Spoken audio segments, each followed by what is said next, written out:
One of Us is the zine that I kickstarted during Zine Quest based on a game, an idea and a game that Joey had run at Drinking and Dragons, and I thought it was too cool to not be actually put on paper. So we decided to do, with his permission, we did a Kickstarter. It is a game about essentially circus sideshow during a kind of post-apocalyptic Dust Bowl setting. There was kind of an unnamed, well, it's named, but an unknown disaster that happened in the world. It's pretty much stuck. Just imagine a perpetual 1930s, Great Depression Dust Bowl setting.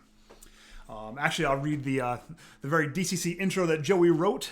You're no hero. You are a carny indentured to the mysterious being known as the Madam.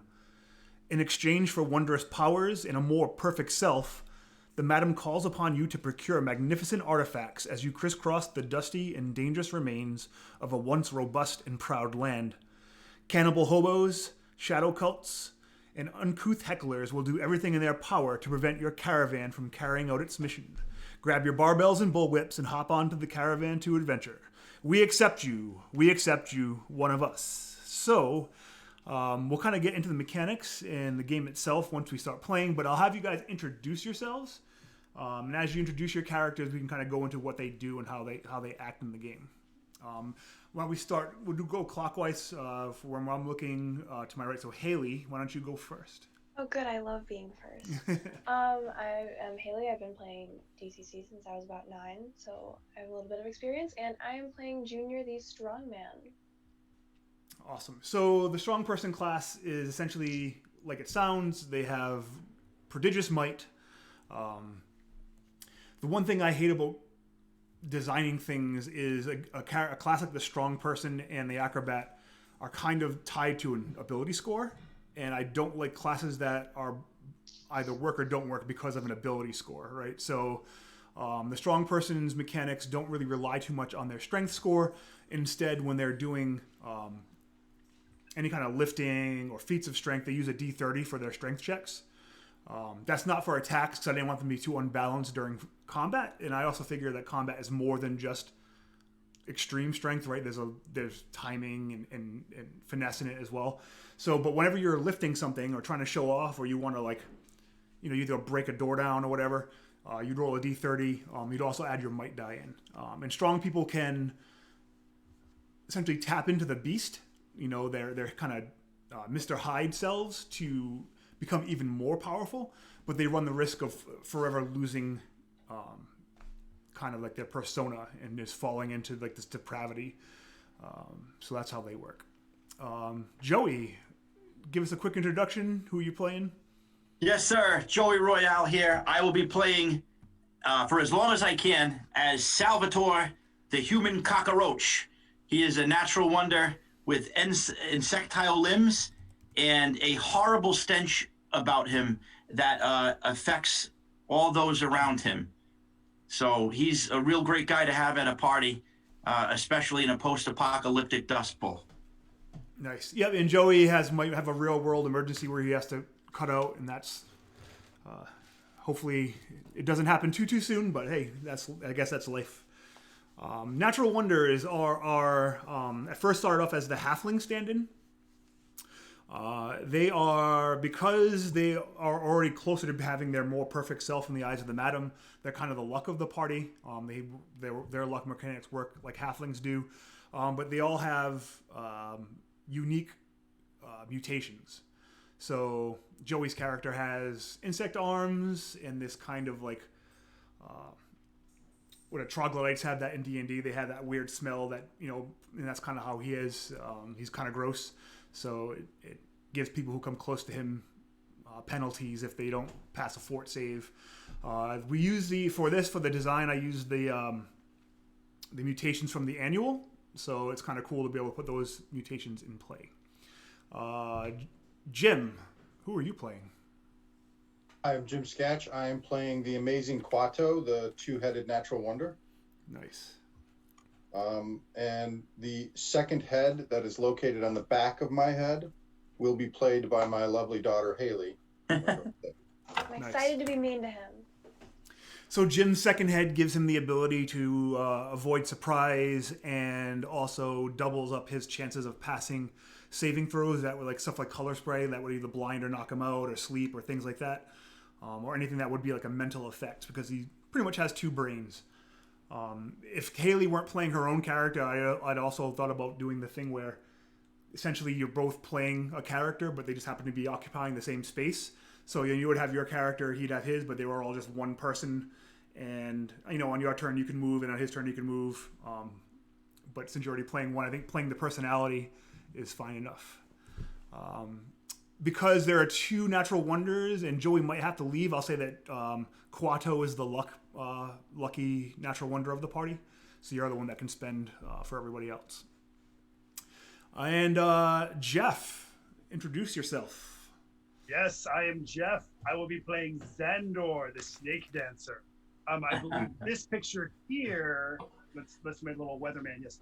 This picture here was in my younger days when I was first starting out as a snake dancer. It's still the image I use most often, even though it's about 20 years old. But this is kind of more what I look like these days when I'm on stage snake dancing. But occasionally I like to get dressed up as Xandora, and then I put on a wig and come out and do a sensuous snake dance as Xandora. I hope you also appreciate that I plucked my eyebrows just for this special evening to give you that special Xandor treat, and same for my mustache that I've been working on. Wanted to Barely recognized you, Jeff. So yeah, that's what I'll be doing. And I'm the co-host of Spellburn and the Appendix N Book Club, two podcasts that you should check out because it's the two best podcasts in the world. I agree. They're very, very good. I would have to agree. Not just because Joey and I were guests on Appendix N, but hey. Joey's been on both. Yeah. Dude, I haven't even been on Spellburn yet. That's amazing. Tim, have you been on Spellburn? I have not. Oh. Julian told me like 2+ years ago at GaryCon, he's like, I'm going to have you on. And it just never happened. I don't think I was on Spellburn. I was on Appendix N. Appendix N, yeah. We're definitely on Appendix N. We didn't get you on Spellburn? I don't think so. You've mentioned me, and I've been very grateful about that, so thank you. I haven't been on Spellburn yet. I haven't been on Spellburn. Joey, your character was it Salvatore, the human cockroach? Oh, the human Salvatore. cockroach. Cockroach. Okay, and Haley, you were Junior, okay. because that seems fitting for a large person. Yes. And Jeff is playing, his character class actually is the acrobat, and they have lots of acrobat-like abilities. They have better armor class. They essentially have a flight speed, which is just there to kind of symbolize their ability to tumble and make it from point A to point B in various ways. They don't have true flight, but it acts like flight for mechanics-wise. Trying to think what else you have. Better reflex saves, and you have a D die for ranged attacks. And I fight with two weapons as a halfling. Yes. So, hey, that's kind of like your thing, I guess, for this Sunday night show. Oh, that's true, yeah.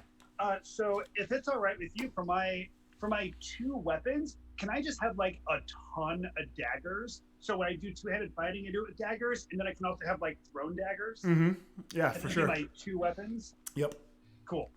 Very much so. Jim, I think you're on mute. Yeah, you are.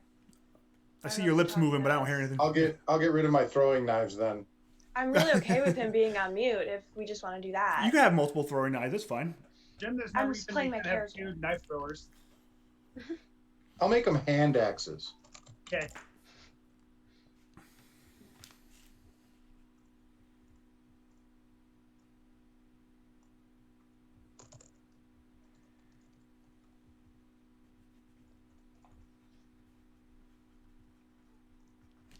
Okay. So we're gonna start off. You guys are just leaving. We're about a day's past your last town. Traveling through the wastes in the caravan. So the caravan's kind of a mix between what you think would be modern vehicles. Like you have some trucks.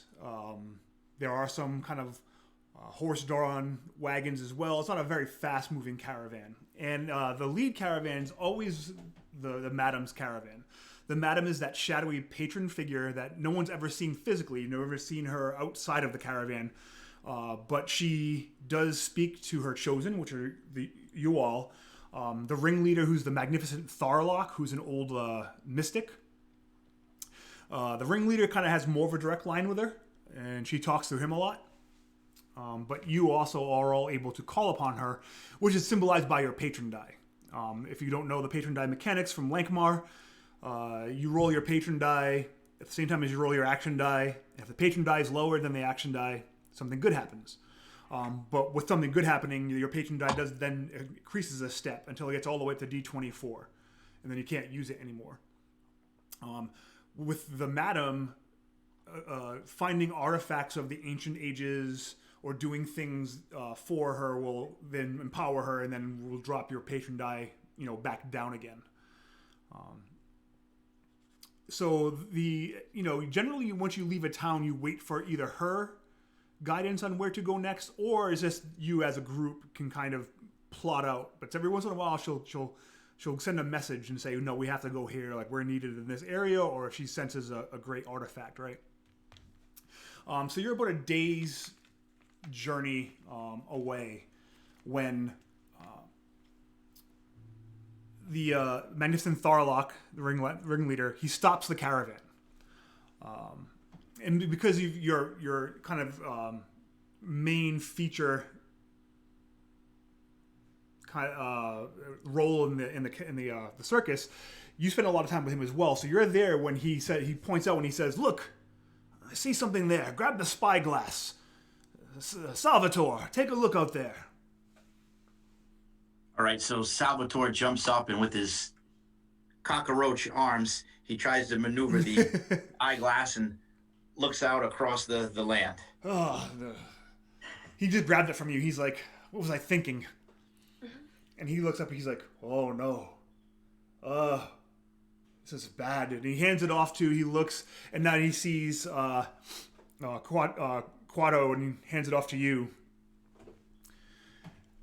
And looking out there, you see they're essentially telephone poles, right? They're remnants of the ages gone by. You see several of them kind of just teetering out in the waste. Dunes propped up against them. On each one of the telephone poles, there's 3 of them. There looks to be a handful of people strung up to them, just out baking in the sun.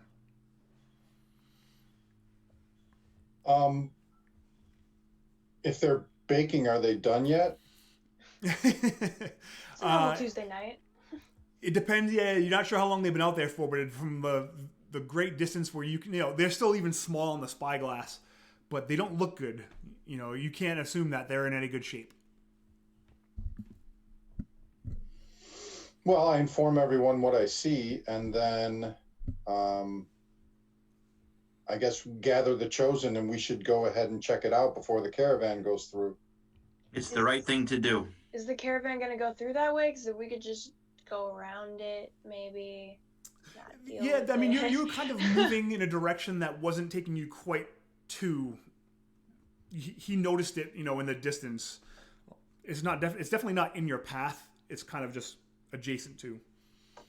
And we didn't see any. I'm sorry. Go ahead.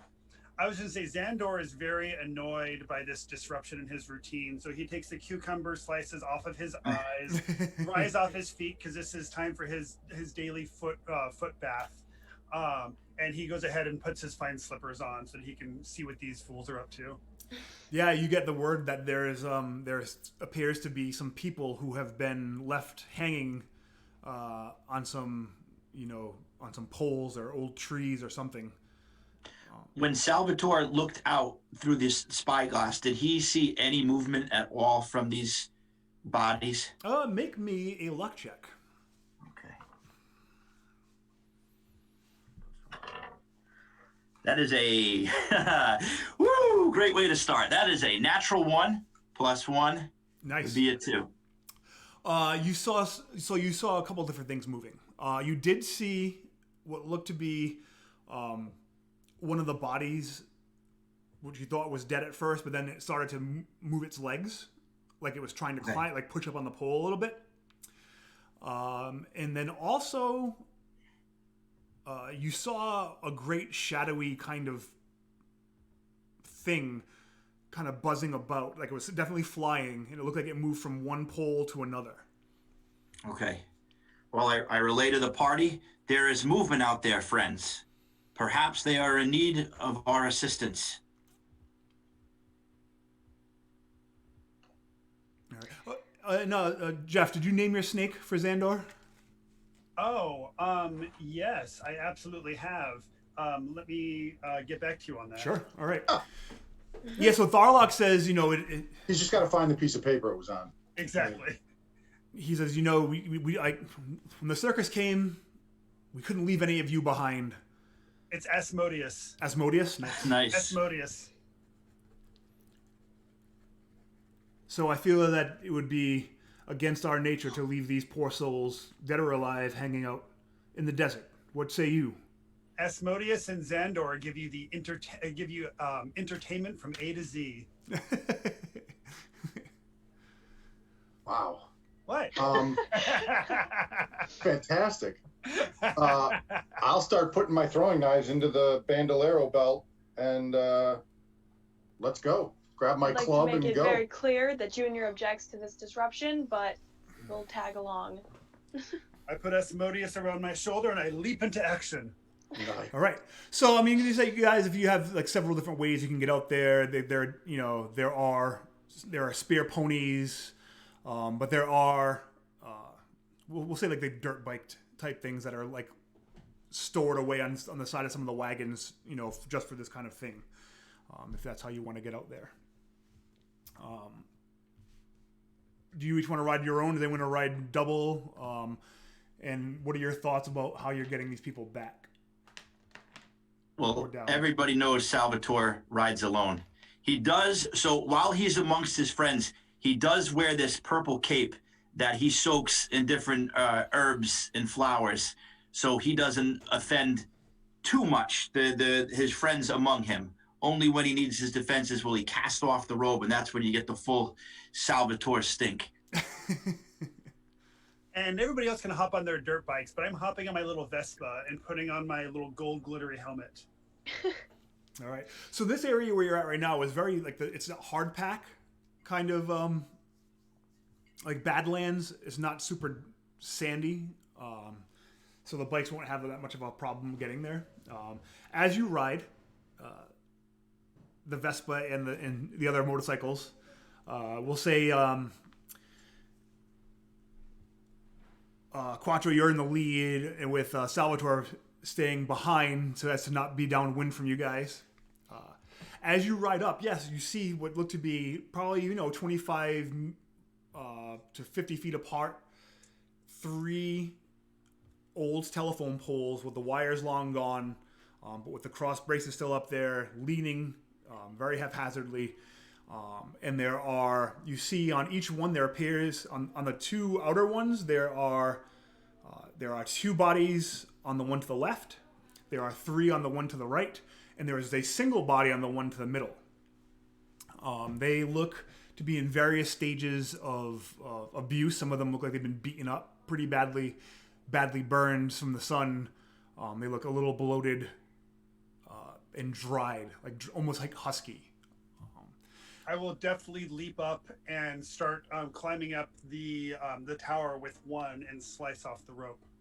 Okay, which one are you going to do? The left, middle, or the one with 1, you said? The one that has the 1 button. Okay. So as you reach that one, Xandor, you see there is a crude sign fashioned and nailed to the kind of like eye level of the telephone pole.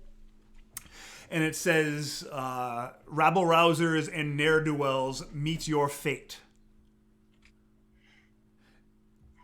I don't like this one bit, but I continue with what I was doing. All right. Yeah, so you very easily make it up to where this person is hanging. You can tell that they have dark brown skin naturally, and it's been even, they don't look as burned as the others do, but he looks like he's been beaten. His face is swollen. It's got dried blood on it.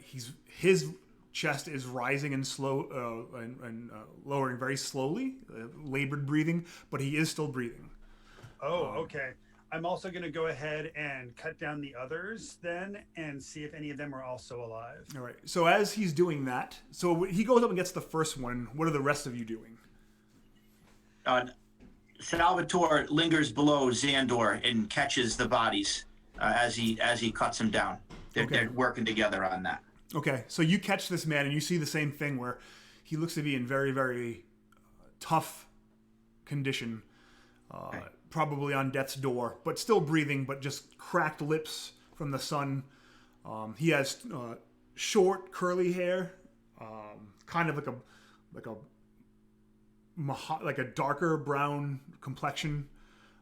His hands look really swollen, like someone purposely broke his hands or his fingers. And he just kind of moans when you catch him, probably from your aroma. Quattro, what are you doing? I'm going to start to set up a defensive perimeter, basically. I'm going to go out and get on top of one of the dunes that we saw from a distance and make sure no one else is approaching from other directions. Okay. Make me a luck check.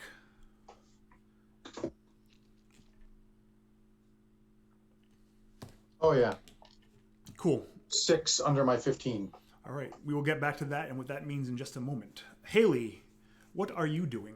Yes. I believe there was mention of a shadowy flying figure, and I apologize if I missed it. I was grabbing my computer charger. But is there any notion of this if I were to look for it? Yeah. So looking around, keeping your eyes up, you kind of do. At first in the front, you don't see, but as you kind of start to do a circle around, and this is where your luck check comes in, Jim. You notice it as well, and don't go to a spot where it could have ambushed you. But hanging on one of the bodies that's kind of more to the rear of one of these poles, facing away from the direction you came, is a giant fly. And I'm going to move... You said fly? Yes. I'm going to move our camera over so our friends at home can see it.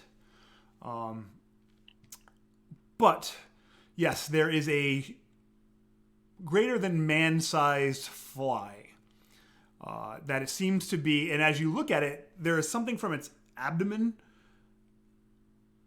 protruding and wrapped around one of the bodies. When it kind of notices you, its wings flutter a bit and buzz, but it seems to be preoccupied with this body on the pole. It doesn't really move to attack or anything, but it is. You can tell it's like its beady eyes start to focus on you while it still looks to be possibly digesting this guy on the pole. Well, I'm going to move to a position that I can get as close as possible and start chucking hand axes at it. Okey-doke. Same. I'm going to go ahead and hang from the pole and toss a throwing dagger at one of its wings. Nice.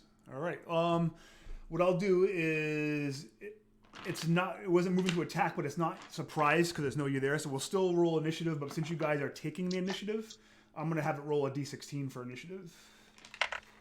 Because it's kind of reactive.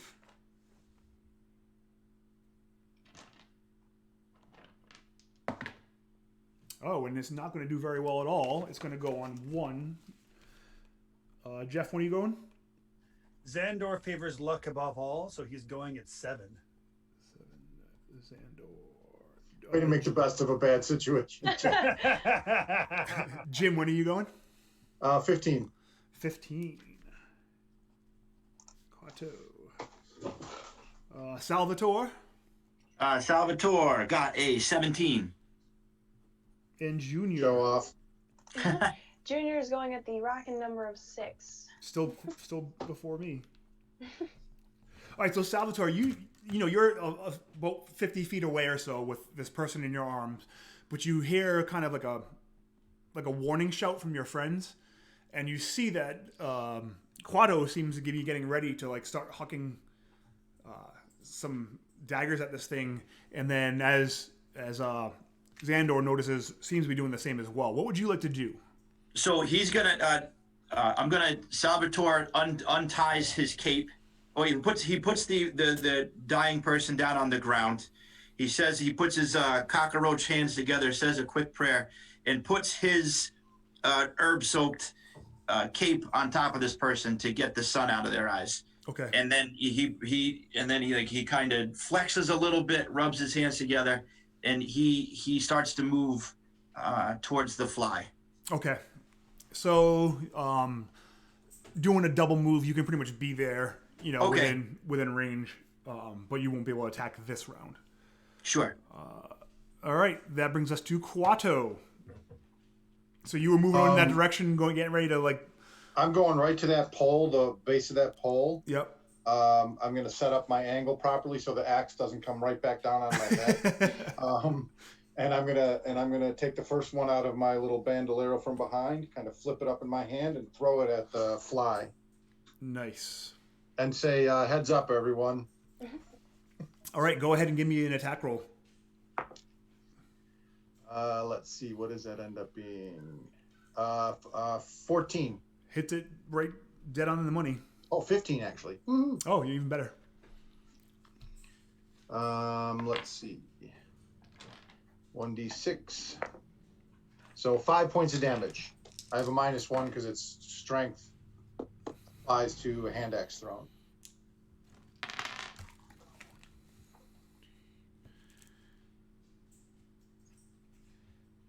You said 5 points of damage? Yes, 5 points of damage. Okay. It whacks it, and it doesn't seem to like it. I would imagine. It doesn't. It hits it and then works its way out the axe and falls down to the ground. And this thing starts to buzz and looks like it's gonna move to attack as soon as it can. But Xandar, you're up first. You're muted. Xandor is going to go ahead and hang from the side of the pole and chuck a throwing dagger All right. at the fly. Don't forget to add your deed die. Okay, so that's going to be a 19. That's gonna do it. 4 points. Should I be keeping track of how many throwing daggers I'm throwing? I would say maybe in campaign play, but since we're doing a one-shot tonight, I'm not too worried about it. Okay. Junior. Well, you said these poles are haphazardly leaning. Yep. Is there any way I could get it to fall so it falls onto the fly? You totally can. All right. Roll your. This is more of a feat of strength than an attack, so go ahead and roll your d30 and add your might die into it as well. Gotta set up a place where a d30 will actually stop rolling. That's a 20. Oh I forgot my other die. Hold on. I was gonna say I have too many dice, but that's just a lie. That is a 26 plus my strength, so 27. Amazing. What'd you get on the deed die? Deed die, I got a 3. Okay, so you're actually going to do damage to this thing. You just shoulder into the pole, and it rips from the earth. It actually breaks at the base more than anything, and comes crashing down. And the fly is caught halfway underneath it, and it kind of bounces away on the ground, and it looks badly hurt. It is still up though. I'm gonna just start doing my It is angry and buzzing, and even though you were the last to hurt it, I think it's not really that smart though. I was gonna say it's not. You're too big. You're kind of big for it, so it might not want to attack you. But we'll see. I'll roll. Yeah, it's gonna go after you, Haley. You just heard it. That's fair. It goes airborne, and you see what that thing is. Its lower carapace opens up, and it shoots essentially its stomach at you. Fun. And it's going to get a d20 plus 4. It's going to 18 to hit. Yeah, that'll do it by a lot. Luckily, you're very strong because it doesn't entangle you. It does 2 points of damage. Okay. So you have this sticky mucus, intestine wrapped around you. It's going to try to... You feel it starting to almost reel you in to its stomach. I've never seen a stomach used as a weapon before. That's pretty nice. I would say, so this is monster courtesy of Michael Curtis. He wrote Nice. this. That makes sense. Yeah. All right. So you guys notice your strong person friend is wrapped up in this thing's guts, and it looks like it's going to try and lift them into its stomach. But Salvatore, you are up. Well, Salvatore is going to go directly for that disgusting stomach appendage and try to free my pal. All right. Give me an attack. Oh my God! You got to be kidding me! You roll a 20? No, I rolled a 1. Oh. 1. Salvatore, No one this reacts is all like he's that got. with a 20. First of all, he's born as a disgusting, stinking cockroach, man, and now he's just rolling nothing but 1s. Go ahead and roll me a... You were doing that with a melee attack, right? Yeah, melee attack with my hands, my arms. All right, go ahead and roll me a d4. Plus or minus your luck modifier. Okay. That's a 4. All right, I think that's the one... I'm going to open up my book. Where you die. No, 4 is you lose it for 10 minutes. Your weapon, I think. Yeah. Okay. And you do that with your arm, right? Yeah. So it's smart. So you can't use that arm for like... You have to like let it rest. Got a stinger. Oh, Yeah. jeez. You like whack Jeez. you whack your cockroach on the ground, and it's like, oh. Oh God. All right, Quato. I am now going to run at this thing with my little hand axes, and I chopped, and I got a 16. That's a hit. Nice. And it's 1d6 minus 1, so 2 more damage with the hand axe. All right, your hand axe buries in this thing, and it's one wing. It looks like it's about to fall off, and it's almost staying aloft, only with one buzzing and one half. But it looks like it's about to it's not going to do well much longer. Xandor. All right. So right now, is everybody just chucking things at it, or does anybody engaged with it in melee? I'm in melee with it. You're in melee with it. I'm going to go ahead and leap through the air from the pole, and as I'm going to the ground, kind of stab at it with my 2 daggers. Awesome. Yeah, you can totally do that. Go ahead and make your attacks. All right, that's a 16 and a 9 The 16 hits. for 5 points. All right, you put it down. Nice. Your dagger is you catch it right in its like creepy fly eyes. The dagger kind of sticks in. You let it go because it's in there deep, and you and its body hit the ground at the same time. And it does its little like legs curl in, and there's a couple more, buzzing of the wings. But it stops. So in the stomach is the person from the pole that it pretty much took off, and then like the guts kind of like go loose and limp, and they just slide off of you, Junior, and kind of pool around the ground. I let Asmodeus off of my shoulder so that he can start snacking on the fly. I'd like to. Salvatore would like to just kind of rifle through these townspeople's belongings, just to not so much for anything other than information right now. He's trying to figure out if he can glean. He's a cockroach man. Just for information. Get that Information. See if anybody left a little note in their pocket or anything like that. I'm going to try and talk to the guy who's still alive, so I'll take Salvatore's, the cockroach, his cape back, and try and talk to the person, see if you can get anything out, see if I can get anything out of them. Yeah, so once you finish cutting them down, you notice out of everyone, the only one that still has any sign of life is the one that was in the middle. Even though he looked like he was more badly beaten than all the others, he's still breathing. The rest of them have died, and they are all pretty much dressed in common workers' clothes. Okay. Actually, you can tell by the make and how they're kind of from the soot on them. They look like they're miners of some sort. But they have really nothing of value on them. A couple, like one of them you find like has a hairbrush or like a comb. Another has a picture, a very like, old-timey black and white photo of a person. You can barely make out the similarities of the person in the photo and this beaten person you have in front of you. That person, you see it's a man and a woman in the picture, and the man is here before you. And what else? In one of them, in its kind of bib pocket, there's a strange kind of like fluorescent green, so like a sweet smelling, kind of like a gel or like a slime of some sort, but it smells like appealing and almost like you want to eat it. All right, I don't know how many of you are actually.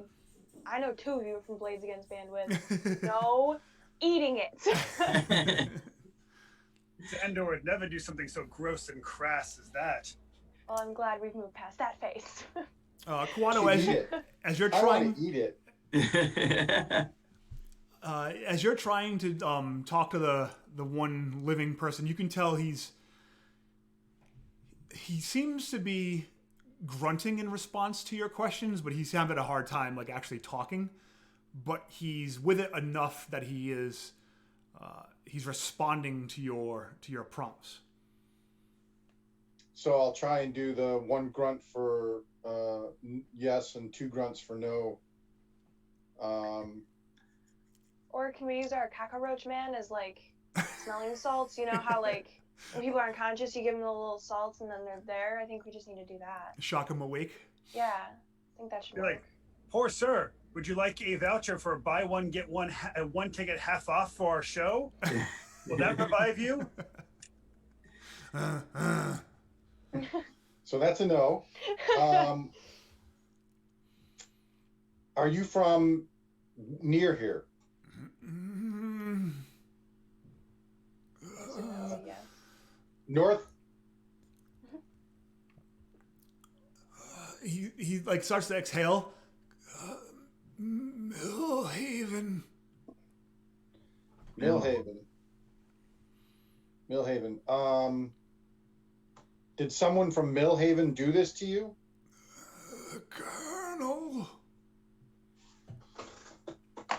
Colonel? Right. Yes. Water. Does anybody have water? Actually, have water. I got some beef jerky. I I'll have give a him a camping little. tent. Just what you need is salted meat when you're ready. I've heard about this town of Millhaven. I hear there's a curse upon it, that it's small and it's mean and it's cold. That's You true. get it. You get it. Do we have water? Let's get him back. Let's. Junior, can you carry him back to the? Of course I can. Why are you even asking? That's rude. I'm offended. Offended. With that, the Let's little get bat, back. All right. your other face is gonna start making fun of you as well. All right, you guys start heading your way back. I'm gonna roll just to see if we have any random encounters. We do not. It looks like on this horizon there might be a sandstorm brewing, but it has not touched down yet. The caravan moved a little bit closer to you as you guys were checking this out, but they had stopped at a safe distance just in case something went wrong, kind of like what happened. So it's not as long of a trek back as it was out to the poles to begin with. Tharlock is waiting for you with a bunch of the other, the caravan's probably got maybe 50 people that are part of the show and background, carnies, things of that nature. And they're all kind of watching intently as you come back, and Junior is carrying this, this poor soul. And Tharlock says, "Junior, who is this? What is wrong? Get him over here to Nancy's tent. She'll take care of him." I will bring the poor man All right. to the tent. So you bring it over to the side of one of the wagons, and they put him down on essentially some blankets and start propping his head up and trying to give him like slow sips of water. And Tharlock says, "Have you any idea what happened to him?" Millhaven Colonel. And there was a sign on the poles that said, what did it say? Ne'er-do-wells, pay your price or whatever. Rabble-rousers. Yeah, you prepare to meet your fate. And we're prepare both to of meet those your fate. things. Yeah. Millhaven. While you were gone, the madam called to me and told me that's where our next shows will be, in Millhaven. Of course. Boy, that's convenient. Yeah, I guess. Going to be a hell of a show tonight, folks. Hell of a show. I looked at the maps, and it's only it's less than 30 miles from here. And he points to, like, you can see some hills and mountains in the distance in that direction. Well, we all know what the madam says is what we all do, and she must know what she's getting us into. All right. So as you agree, you all start heading in that direction. You get back in the vehicles and make your way to Millhaven. It's, like I said, it's slow going, even though it's only 30 miles away. You guys aren't going much faster than 10 miles an hour, probably even a little bit slower. So it's like late afternoon by the time you get to a point where you can kind of survey the surroundings. And what looks to be there are two main features that grab your eye. One is what looks to be more of like a larger town that you're used to, that very western kind of main street with buildings on both sides. It doesn't look to be in too bad repair, but then there looks to be like slums almost, or what maybe are like. And as you get closer, you can tell this is like a mining town, and it's probably the miner housing in another area. So it's kind of like where all the workers live, and then there's the main town. I ask the first miner I see where there's an adult I can speak to. All right.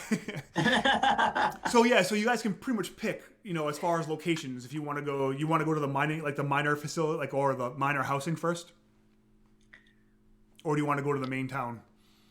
Well, when's the last time we ate? Salvatore's a little hungry.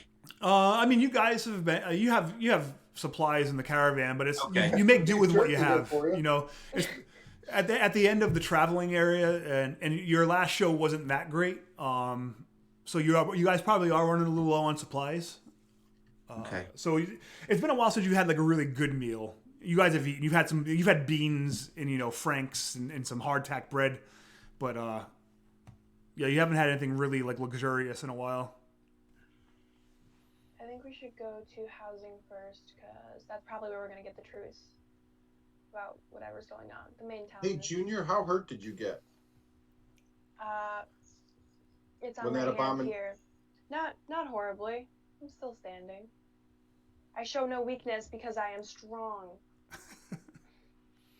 Salvatore, he has a pair of he makes sure he grabs he has a pair of kind of like almost paper mache fake arms that he's gonna slide on. He doesn't like to go out and show off his goods to the public unless they're paying their tickets.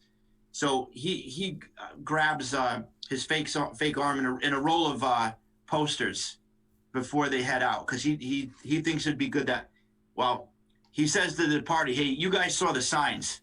We could be walking into a death trap. How about we grab a couple of posters and just pretend we're... Yeah. That's a good idea, and to keep my adoring fans from flocking all about and keeping us from actually being able to get any work done, I shall put on this turban and this beard. Nice. Anything else you guys take with you, or any other last-minute planning and prep? Before we go in, I'm gonna pull Xandor aside and say, I have a new idea where I'm gonna, if we ever need to get high up again, I can launch you up there, and I think that could be a very good thing to be in sync about. That's all. That's you have fastball special? Yep. I'm just gonna throw you if it comes to it. And you guys are close enough where you can walk to the miners' village if you want. It's up to you if you want to take vehicles or horses or walk in, but it is close enough for foot travel. Walking gives us the ability to scatter if we have to get away. Does that matter? I don't know if that matters. I'm fine on foot. Yeah, I'm good on foot. I want I to think that works. play it normal, not draw any attention to us. How are we gonna? Can we get a paper mache sleeve for your smell? I take a fresh cape. I got a spare. This one's very minty. This is of the mint persuasion. Oh, you know how like when you take a nasty dump and then you you spray, but it just smells like potpourri on top of the dump. You know, that's Salvatore. that's Salvatore. Yep, this is on Twitch right now. Yeah. I don't know how you guys want Junior to blend in with these guns. No blending in. Junior, would you like to borrow one of my capes? I am gonna pass on that. Thank you for the offer. No, hey, they're here if you need them. They're here if you Thank need you. them. Thank you. I'll keep that in mind. Very high quality fabric. So So I've heard. the miners' village, as you kind of get closer, is a very sad kind of state of affairs. The facades of all the houses, they're mostly tenement houses, and they're rotten, or some of the houses are leaning. They don't appear to be in very, very good repair. You see mostly women and children. They look to be very poor. They look to be sad, like there's something going on. And you guys are good at like kind of assessing, the nature of towns as being performers. And looking at this town, it looks to be, there is a definitely kind of like a melancholy that's just hovering over it. As you get closer and as you pass some of the townspeople, you get people are looking. Some of them walk inside and close the doors. Some kids are following you, but for the most part, it's pretty. There's like a malaise around here. So, what would you like to do? You want to talk to some miners, or who are you going to approach? Looks like this is a town that could use a lifting of spirits. I think Junior's gonna go play. Sorry, you go. Well, I was just gonna say I'll help Salvatore start putting up a poster here and there where we can. Look for the dive bar that everybody goes to. Jim, what do you do about so here's the thing about here's the thing about natural wonders. You're not so rare that people are going to freak out. Like, people are used to seeing the after effects of the big mistake, right? So you might get and people react to you differently. Some people might fetishize you. Some people might be a little afraid. Some people might not even care, right? But you do get othered a little bit, so it can be like kind of get old after a while. So like Joey's character. Oh, Haley and never mind. You guys are all screwed out. I didn't even notice how like Joey's at Jeff, Jeff's at Sketch, Haley is your dad, and Haley you're Joey. I'll fix it. You should be so lucky to You're be grounded. Yeah. So it might be way Joey kind of hides, and there's I guess certain things are even more unsettling, right? Like giant cockroach arms versus like other mutations might not be as scary. So it's up to you if you want to hide your second head / face on the back of your head, or You do not get to hide me. That is not happening. I'm totally gonna gag the. Nope. No, he's got a 7 personality, so I'm gonna go with as you said, he's kind of tired of he's been othered his whole life like this, and so he just wears it, and if anybody gives him crap, he yells at him from the back head, yells at anybody who gives him any business about it. Nice. All right. Yeah, so some of the kids seem to be a little, more kids than adults, because whenever kids see something they're not used to, they're the ones that stare mostly, right? The adults kind of do the don't look, like forcefully don't look, but where the kids are just kind of like, wow, and they're looking at, they're pointing and like smiling. And some of them are waiting to see if like, if the head can actually see him. If you're not going to do it, Haley, because you're sleeping over there on the job, Quado's the back head is gonna be, going, want to play hide and seek and pointing at the kids, going, what are you waving at, and stuff like that. How is he gonna point? It's a head. He's gonna go like this. He's gonna. Yeah. There So is no need to stare. Yes, we all know that we're quite famous. Thank you very much for your adoration. Come to the show tonight. Bring your loved ones. You will have the experience of a lifetime. And I do the thing where I hop and my eyebrows kind of hop too. Nice. So that between that and there. once Quado's back head actually like notices them and speaks to them, they kind of giggle and they scatter. There appears to be a rather like there's a lack of men between the age of probably 12 and 50 to 60. But you do catch an older man shoeing some horses. and like I said, there are lots of women doing chores, and there are some like middle-aged men, but not many.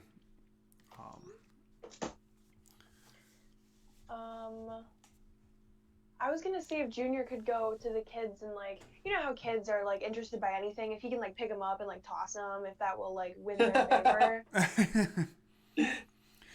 You can totally do that.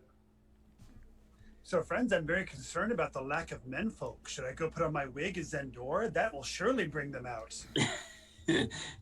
I like where your head's at. Yeah. But let's just see if we can find out who the colonel is first. Put a hold on that. Time out on that idea for just 1 minute. But I think it's a great idea for the show that you should definitely go with Zendora for this town. Hey, Quado, what do you think if we find that saloon, put up posters and offer, perhaps we can find out about this colonel if we claim to have free tickets for the colonel and other high-ranking officials of town, just to see where we could find this guy.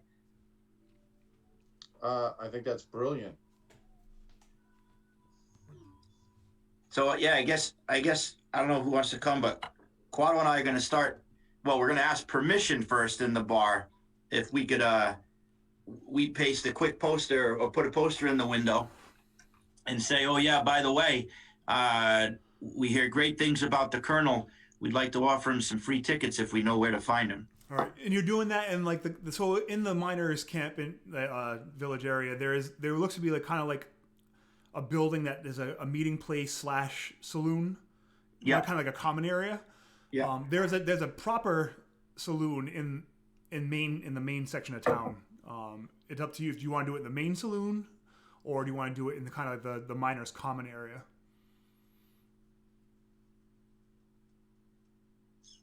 What do you think? The people that we found were miners by their clothes. Yeah, you can tell them. Yep. So I think we start here and we ask for, I mean, I just want to like buy a couple of drinks for myself, one for each. And, ask about, who were those people out on the poles? Why were they out there? What did they do that got them branded as ne'er-do-wells? And let's, I'm thinking try and figure out what actually is going on before we offer tickets up to, hearing great things about the colonel. The colonel may be hated in the miner town, actually. In the miner camp, I agree. Yeah. We got to know our audience. Get it? All right. Yeah. So you two are doing that. Haley, you're playing with the kids. And Jeffrey, what are you doing? I guess I'm going to go ahead and join the folks with the miners because I'm always down to do a little bit of advertisement for the madam. All right, cool. So we'll do the saloon part first. You guys walk in, and aside from the barkeep and a couple of older men and women playing cards and drinking some shine, there aren't many people in here at this time of day. There are some young kids that are like working. They seem like sweeping and stuff like that. But the handful of people that are in here do the whole like stop and kind of look over at you as you walk in. And the bartender who was polishing the bar top also kind of stops and looks at you, and he sees the snake around Xandor, and kind of make out the backside of the second face, and he's like, "You don't look like scabs to me." We are not scabs. We are performers from across the land, here to entertain your townfolk, to lift this veil of misery. Is that so? Yes, we shall provide you with entertainments beyond your fantasies. We will titillate your imagination. Come tonight and watch Zendora dance. Yep, it's going to be a heck of a show, folks. Heck of a show. As he's trying to wave to everybody with these paper mache hands. Wonderful show tonight. He's dropping his posters. He's a mess. Well, come on up, belly up to the bar. I'll get you something to drink. We don't have much besides shine. Shine it is. Shine away. My name's Bill. Locals call me the Thumb. And then as soon as you get ready to ask him, like, he puts his hand out and he has a gigantic thumb. One of us. It's a pleasure to hear. It's a pleasure to be here. Oh, I haven't had shine this good since. And then I start to go into this like story that like is probably taking like 15 minutes. I don't know if anybody wants to wrap it up, but like it's going on way too long. And Xandor just absolutely must be the center of attention at this moment as he's telling this fascinating story about the last time he had shine. So while Xandor's speaking, like the folks at the table who are playing cards they've completely stopped and they're just like watching with a mix, like kind of like this enraptured like appearance, but also like semi-disgusted, kind of like, I don't know, like way your grandparents might look at your friends when they walk in, you know, like. But yeah, that's going on and on.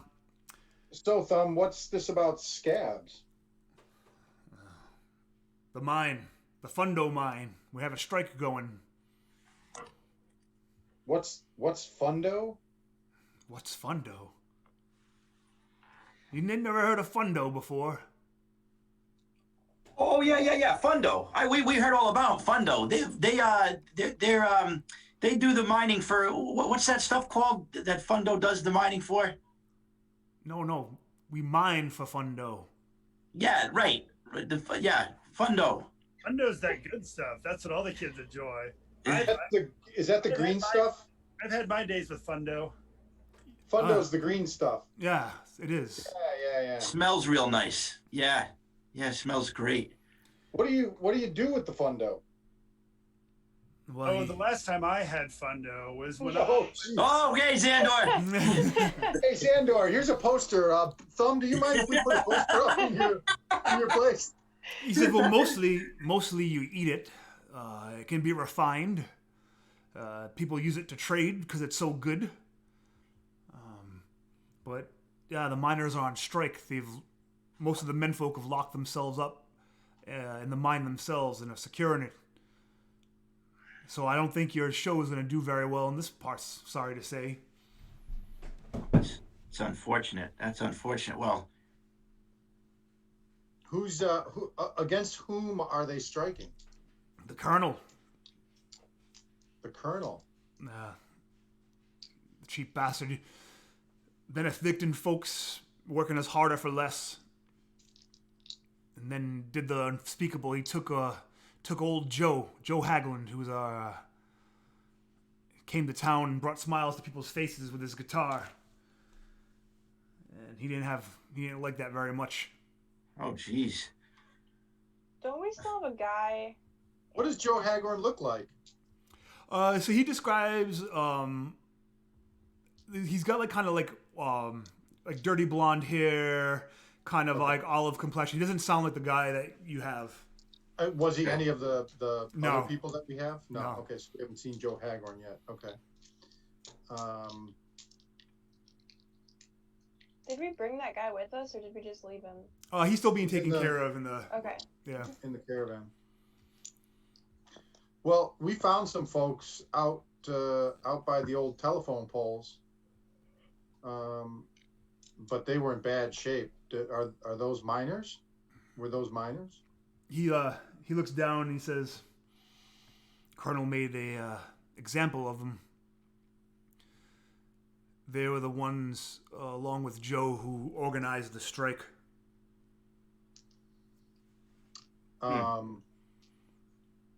Well, we're sorry to say that some of them have succumbed to the elements. How close is this colonel to this camp? He passes through every now and again, or is he holed up around here? He lives in town. Big house. Boy, if he didn't like a guitar player, he's not going to like our show too much. It depends on what your message is. As long as you don't rile up the miners, get in the middle of this strike. But like I said, with most of the men either imprisoned or in the mine, so some of the rich folks from the town might come see you, but I will say Zandora does have a tendency to rile up people who do watch her act. Is that what you mean? I think that's a different kind of riling up. Well, Bill, do you mind, Thumb? Do you mind if we put a poster up? Be my guest. All right. Outside, Haley, you are tossing some kids. And these kids are like, you're doing it like, oh, a couple of feet, a couple of more feet, kids airborne, till finally, and they're giggling and stuff. And then finally a woman kind of comes out like, mom's mad. She's doing the mom mad walk. And she's got a dish rag and she like starts whacking the kids behind. I told you, you don't come out and talk to strangers, you get hurt. And she looks at you like, and who are you that's tossing my boy around? My name is Junior. I'm with the show that's in town. We're just here to provide joy. You're a vagrant. That's one word for it. I prefer the term entertainer, but Well, I'm sorry, we don't have much time for shows around here. That's what I've been hearing, and I'm noticing it's kind of sad around here. What's been going on? So the pretty much gives you the same very similar story. Make a personality check to see how much she warms up to you. Let me see what my personality is. And to see if her kid comes back down out of orbit. Personality. Oof. Okay. 11. All right. So just kind of average. She gives you pretty much very similar story, although she does add in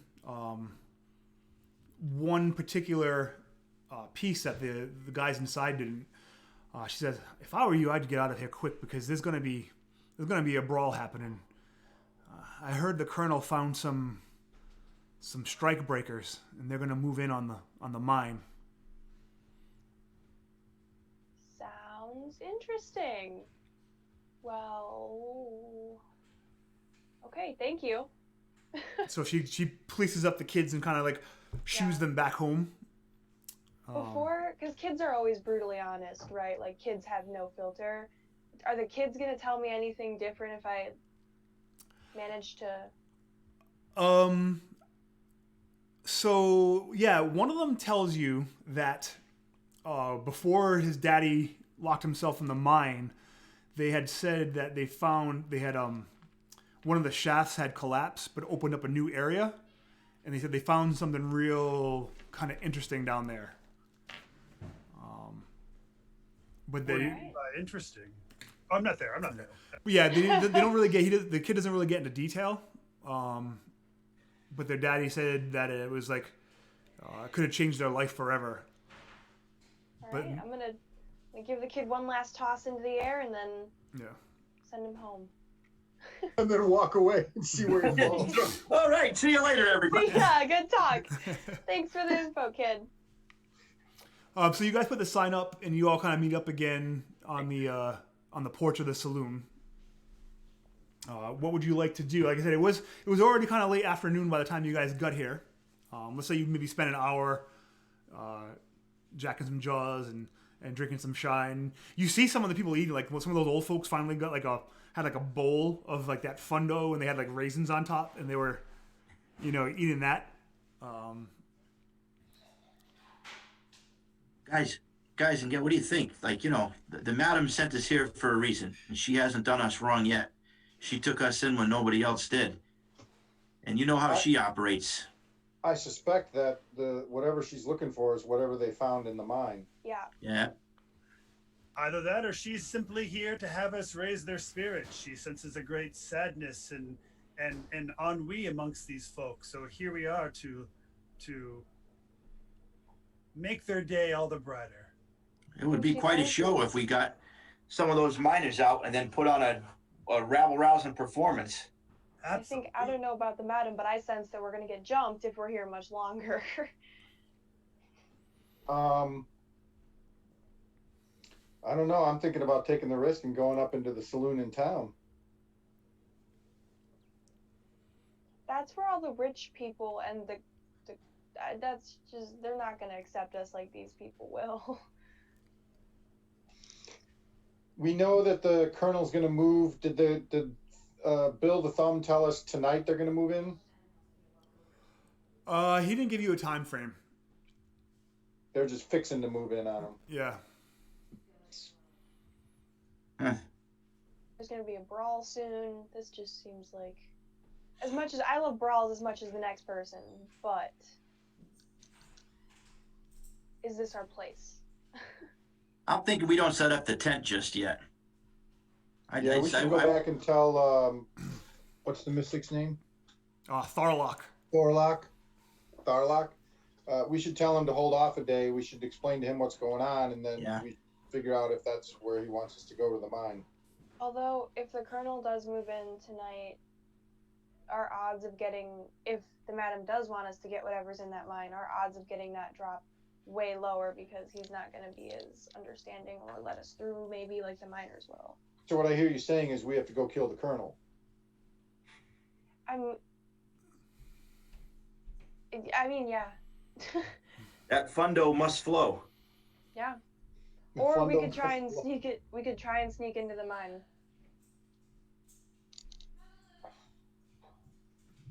You guys tell me. Whatever course of action you think. If we go to the mine, tell the miners we're talking with their families, we want to help them, we can be of use. They might let most of us in. Maybe find Joe smellier Hagorn. ones. Maybe find, what's his name? The guitar guy. So here, Edward Van. Hey, what's his name here? Joe Hagland. If you guys want, just kind of like do the whole, we'll shorten up like the whole rumor searching instead of having to role play it all out. If everyone wants to make me a personality check, sure. We'll keep the highest and we'll see what you guys get. We did 14. 12. 17. Nice. That's with a -1. Sorry, I was trying to pull my character sheet up. Yeah. I got a 19. Awesome. No, 20. A dirty 20. So between all, you guys all did really well. You gather that the families of the miners are torn. Some of them are like hardcore, like radicalized. Like we want the strike has to happen, and we might have to like essentially move on the colonel before he moves on us. And then the other ones are just they're scared for their families. They live. The colonel essentially is their is also the landowner, right? He's their landlord. So they live in these houses, and he can evict them at any time. And if he's gathering up an army like they think, they're afraid for their well-beings. So there's a real kind of break in the town as far as how they feel this is going to go. You can tell most of their morale has taken a dive with the roundup of Joe Hagland and his inner circle of the conspirators. That kind of it was a spark that kind of moved things forward a little bit, a little bit faster. Does anybody give us any information about where Joe Hagland is being held? Yes. With his inner circle? So the rumor is Joe has has been confined in the colonel's house, possibly. They think that the colonel has there's a secret torture chamber under his house, and that's where Joe is. The colonel's got a bunch of... So the majority of people in town are his immediate and then extended family. There are some people from out of his family that have settled, but he's pretty much... he's the head of the family, and there's a giant kind of intermarried secondary, extended family beneath him. So they were all pretty loyal to him. And the rumor is that malcontents that aren't lucky enough to be, crucified out in the desert pretty much are brought into his basement for a darker fate. Boy. So, hypothetically, if we offered to put on a private show for the colonel, Some of We my have private access. dances have been the ones that have been the most successful. See, we have a special skill with this. We could get in, maybe get, what's his name? I'm so bad with names, but what's his name? And then bring him back to the mine, and then we're heroes, and then we can see what's down there. Joe Hagland. Him. And what you're saying is you want Zendora to do a private dance in the champagne room for the Colonel. That was not, I mean... I didn't expect you to answer, young lady. This is great. Oh, man. That sounds, you get more flies with honey, Ew. says the cockroach man. Too soon, Salvatore. All right, so the sun's starting to go down though. At this point, are you guys gonna make your way into town, or are you gonna head back to the caravan, or you can go to the mine? Those are pretty much your options. Yeah. Isn't the Colonel also going to be out tonight? Because he's doing the... Well, we don't know if it's tonight. Oh, okay. But it's an interesting idea to do a private show for the Colonel. Yeah. Just say we've heard great things. It would be an honor. And then while he's distracted, we go to the basement, get the guy, go to the mine. What's your personality, Junior? I just want to look at my character sheet now.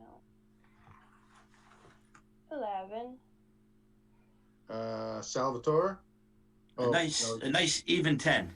You got the plus. You got the stink. Despite the stink, I got it. Even with the stink, I got a personality of 10, so I'm right there in the middle. That's better than I'm just not sure we want to send Xandor in there because it'll be a half-an-hour story about. Well, maybe that's what we want. Yeah. Maybe we want a half-hour story. Maybe we want a little bit of glitz and glam and a little narration. I mean, we got a pretty good show. We got an personality of 13.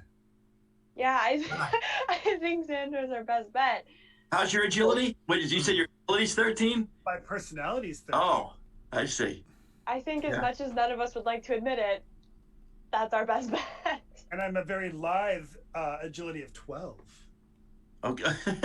See, if we make the offer and it's accepted, then we go in as the crew that just comes along with the show, and then I go kick down some doors while he's distracted.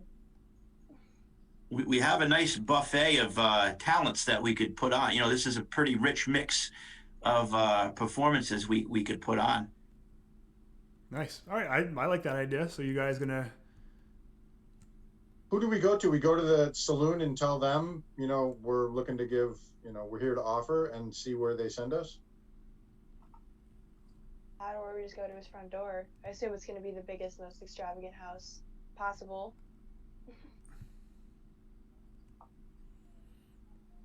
Well, it's a small town. News could travel pretty fast. If we make a beeline to the Colonel's house, nothing would be lost in translation.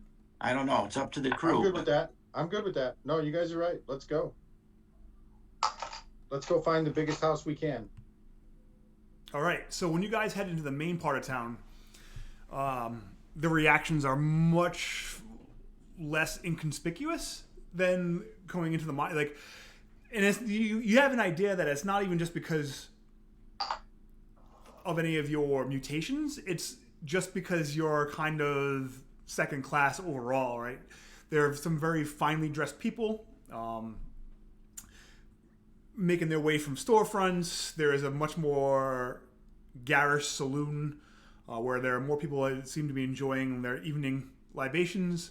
But at the end of the main street, it looks more like, it looks kind of like a fort more than it even does look like and it has like a large manse kind of in the center of it. But it looks kind of like a very warlike rather than like your typical house. There seem to be some armed guards standing about it, and as you make your way down the very long drive heading to it, some men call out to you, "Who's that there? What you want? What you coming up here for?" Xandor, it's all you. We're here to entertain the Colonel. We have traveled far and wide. Surely you've heard of me. Wait, did I get a chance to go home and change into Zendora? Sure, if you want to. Yeah, we'll say that. Oh, You what I did always is, carry what you need. that's true. That's true. That's actually why I had my turban on earlier. I removed my turban and my long flowing locks. There you go. Out, and I took off my my beard and I put it somewhere. But yes, so yes, hello. I am the great and magnificent Zendora, entertaintress to the world, and I am here to perform for you. Oh, I'm here to perform for the Colonel. Perform for the Yes. Colonel. Is he expecting you? No man. No one expects that Zendora. I am forever unexpected. For that is the way that men desire me the most. I'm going to take the turban and use it to wrap up the other face. Just, You guys start hearing like a muffled kind of protest from underneath Screaming. it. Harry Potter and the Sorcerer's Stone. So they look at each other, and one nods, and the other one leaves and goes into the through the gate up to the main house. And the one that was left behind, he has like a very strange looking weapon. You guys have seen, guns from the old times before, and this looks like his one, but it has a mixture looking beat down, but like it's been refurbished, so it's not in terrible condition. And he has it slung over his chest. He has one hand on it. So how are you going to entertain the Colonel? He looks at you, a courtesan. Oh, no. I am a dancer and a snake charmer. How dare you, sir? Oh, no, do not be offended. Many are confused and think that I offer something other than I do. But no, I merely offer titillation, temptation, and exoticism.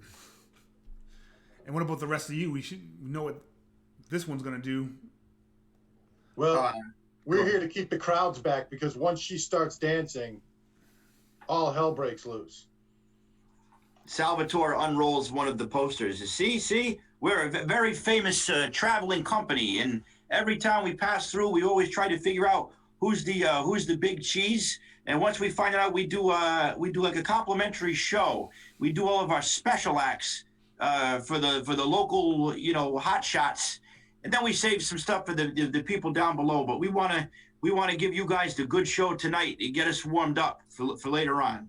World famous, folks. World famous. Boy, you smell like a foot that stepped in sour mayonnaise. Yeah, well, you travel around the world like we do, being as famous as we are, you get to pick up different spices and whatnot. You'll get used to it. Yeah, I'm not sure I like that spice. He starts flipping around his cape a little bit, trying to get the fresh mint in the air. Make me an agility check. I want to see if your arms fly off. Oh, that's a 19, buddy. All right, so they stay on. Yeah. So not long after, a handful of these guards, they all have a familiar resemblance. They all kind of have wide noses, a little bit narrow-eyed, thick jowls, kind of like sickly white, like they haven't gotten enough sun in a long, long time. And maybe their diet is missing some key nutrients. Like Fundo? Yeah. In the center of them is someone that looks to be moving a wheelbarrow, but you realize it's more like a wheeled tub. And in the tub is, you can see, it's essentially, it's like filled with flesh and arms on the outside and a head, like, a torso and neck and head. But then the rest of it is just like kind of like this corpulent, but you don't blob. see, it's mostly blob. Like his person was poured into the tub and they have a torso, they have a torso and arms and stuff like that. But lower half is just kind of like this blobby flesh. He has a very fine mustache though, very well coiffed. His hair is slicked back. Your hips. He says, "Who is it that wants to speak to the colonel?" It is I, Zendora. I am here to show him some of the finer moments that we have to offer with our carnival. Carnival? Yes. It's the show of shows. From A to Z. So now, Zendora. well, spirits kind of have been a little down. And I'm sure to raise them. Yep. We're all here just to put a smile on your face, folks. That's all we're here for. Well, then do something. Do something. Entertain me. I should toss Sandora into the air. Does that seem like a good idea? All right. Salvatore looks around at everybody. He goes, "Are we ready?" Yes. I'm gonna do my routine. Are you're doing yours first? Oh no, I'm gonna start. If you want, I'm gonna be the. I'll introduce everybody. Oh, you'll be the MC. Yes. Yes. The outside door. Ladies and gentlemen, gather round as we risk life and limb to put a smile on your face.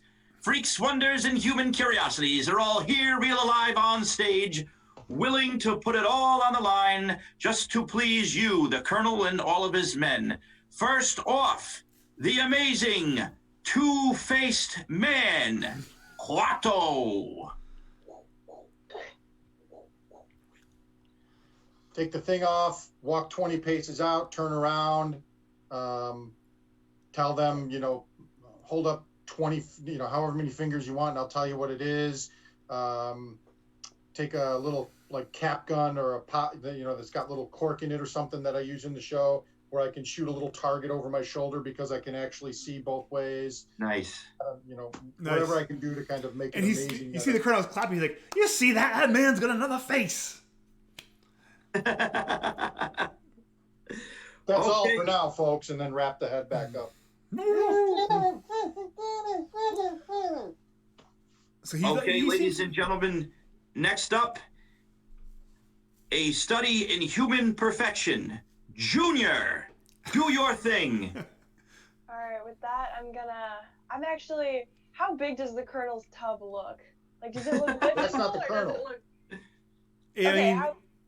It's a full size, regular size tub. 12-foot tub. Filled with a man. It has wheels. It's almost like a chariot. You know what I mean? It has wheels on the side. Yeah. Does it look like, knowing my past experience, that I could get that up? It was a high enough DC. Yeah, I mean, anything over a 20, you're getting into superhuman results. So let me make sure that I have points to burn if this goes sideways really badly. All right. Yeah, I'm gonna go for trying to lift the tub. All right, you get to add your might die in it as well. Yes. Wow, bold. I like this. That is a 22 with a 1 on the die, so 23. That's a really good roll. So, his men look nervous at first as you approach him, but then you kind of you do almost like a strong man, a clean, and you ring it up and you press it over your head, and you spin it around, and the Colonel's like, oh my, don't drop me. But then he's laughing and he's like, very good. But some of the guards are kind of hands on weapons, thinking they're afraid that you're going to do something to them. They're still not convinced that you're not here to do bad things. Yeah. This is how we build trust. All right.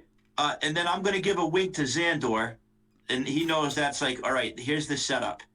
So then Salvatore comes out, and now, ladies and gentlemen, behold the atrocities of the nuclear age. Poof! And off flies the paper mache arms and also his cape.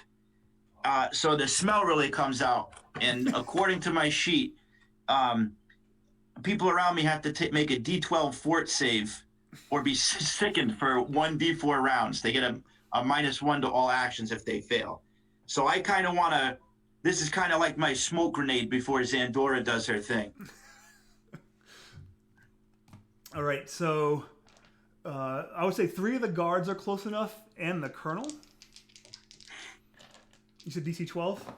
Yeah. All right, they still seem to make it, and it's probably because the colonel's kind of gross himself. When in Rome. They don't. You can tell, like, they kind of wince. They they don't think you smell great, but none of them start like puking or retching or anything. But they're all shocked as your like cockroach arms kind of come out from underneath. He's like, "Oh my, I've heard of such things." They're here and they're real and they're wonderful. Check them out. And he has little castanets on the end, and he dances around a little. The cucaracha dance. Yeah, that's right, the cucaracha. So he's like, he reaches his hand out. He's like, "May I touch one?" Oh yes, go right ahead. Go right ahead. This feels vile, but yet wonderful. And he just gives him a wink and a bow. And now, ladies and gentlemen, the moment you've all been waiting for, from parts unknown, Zandora. And I come in and I start doing my dance with my snake, and I do the little like snake things that the snake dancers do. And I set my snake down, and I walk on over to the blob in the wheelbarrow, and I'm like caressing his face and dancing some more. So his face feels like Play-Doh. Like it has a real kind of like soft but like sliminess to it. This is far from the grossest man that she's had to so Zandora's been around. Yeah, she is in no way fazed by this in the slightest bit. This isn't her first time at the rodeo. And then she does a moment where like the snake starts to like climb on up her body again, and then she starts to do some acrobatic moves and flip it around that people weren't expecting. And then I pull out some daggers and I start juggling them and I put them back in, and then I go back into a nice sensual encore. That's the word I'm looking for. You're giving up the whole show here, Zandora. Yeah. Come on. So Zandora, though, as you were doing all that, and as you got close enough to the colonel, you think you saw, like, as you were caressing him, you think in the part of like his lower body that is kind of like melted into the tub, you think you see an eye blink. I wink. I wink at it. And he seems like make a personality check out of all of it. And you guys have done so well. I want you're going to add +1 for each of these guys that have gone before you. So add a +3 to your personality check. Oh, cool. Performance checks, yeah. Do I get to add my tumbling die to this? You get to add your level. Yeah, because this is much more of this is like a zoomed in. The performance checks in the grand scheme of things are much more of like a overall how did it go thing rather than like a skill check. But this is much more of what you guys are doing now is kind of like at the micro level, and you're doing like that. So for this I'll say add your tumbling die in. Well, I rolled a 6, and I got a +1 because of my tumbling die, because I just rolled a d3 and I got a 1 on that, so it brings it up to a 7. And then our +3 makes it a 10. Which isn't, I mean, it's mid-range. Wait. Hold on. I believe I can spend luck like a halfling, right? You can. Yes, sir. Yep. I don't know how you play, Tim. Is it 1 for 1 or 1 for 2? If I'm giving it to someone else. Oh, so he'll get 2. Yeah. So I will spend 3 luck. Nice. Which gives it a 6. Yeah? Yep. So very well. He seems delighted. He's like, "Oh my, I haven't been this happy since I had that first taste of fundo." And when he says fundo, he actually quivers inside the tub. Which reminds me of those. Now he goes, "Now I'm in a mood." But you give me an idea. Would you all like to come into the manor with me and talk business? Well, surely. Of course. Boys, wheel me in. I think I found a resolution to our problem. Can I like stop Haley, them? run up and I was gonna say like, no, I got this, and then like Yeah. carry him in. Yeah, so you like have the chariot like over her shoulder, and you guys make your way into the manse. On the inside of the grounds, several things catch your eyes. One is what looks to be a large barn, but as you pass by, the person that's kind of guarding the door gives you a dirty look and starts to close the barn door. Inside the barn, you see what looks to be what would you at first think are like a company of soldiers, but you realize they're all standing very, very still. Who has the highest luck out of all you? I have 14. At 11. that's highest now because I just spent the 3. So, Salvatore, you notice out of all of the, like I said, it's probably like a company of soldiers, right? But as you look at them, they all look to be either the same person, and then you realize they look like mannequins. But every once in a while they'll move, and you're like, oh, they're some sort of. You think that maybe they're robots. You've heard of robots before, and you're like, ugh. But as like you're looking, the guy guarding the door kind of gives you a dirty look, and he like slides the doors closed. And then other than that, there's like a small there's much more grass on the inside here than there is outside of the manor. And you can see what looks to be a stream has been diverted, and there's a small body of water. He has like a little irrigation system in here. He brings you up into the manor itself, and they seat you in a great room that has all sorts of like trophies of heads of animals and kind of grossly even people. Like there are some like stuffed people in here. And there's kind of like an area where the colonel sits inside of his chariot, his tub chariot, kind of central. And there are some very expensive looking furniture spread throughout to kind of sit in an audience with him. Awesome. Oh, I'm so glad that you came to visit me. Can I get you something to drink? Water? Oh, we have excellent fermented fundo. We call it. It's vodka fundo. Now, is that from the vodka region? Because otherwise it's not. It's just sparkling fundo. Yeah. So, Do you happen to have a glass of red pepper infused milk? He says, for you, lovely Zandora, I can make this happen. And he looks over and he whispers, he's like, Jeffrey, come here. Get my lovely lady here some red pepper infused milk. Will goat's milk do, my lady? Oh, of course, handsome. Salvatore speaks. He raises his hand. He says, excuse my ignorance, but we've been on the road for a while. Tell me about this fundo. I hear great things about it, but Colonel, what's been your experience with this wonderful thing that you produce, fundo? It is like manna, boy, manna, but not from the heavens, from below the earth. It is nutritious. It fuels us, keeps us alive. You've seen the world out there. Farming and things like that are very hard to come by, but fundo keeps us living. And there's many things you can do with it. Do you know if you harden it, you can shape it like it's a building material? I've seen houses made of fundo. Ooh, very interesting, because I do sculptures, so this is very interesting to me. Yeah. But now comes to the heart of my problem, and which is why I think the fates have brought you here. Those ungrateful ruffians that live in the miners' village have gone on strike, saying that I'm unfair while I provide for them. I was gonna make them pay with the might of my hand, but now that you are here, I see that you're quite capable of many things. If you were able to get them to relent, come out of the mine and go back to work, it would be a great favor to the Colonel. and I would then help you and impart my riches to you.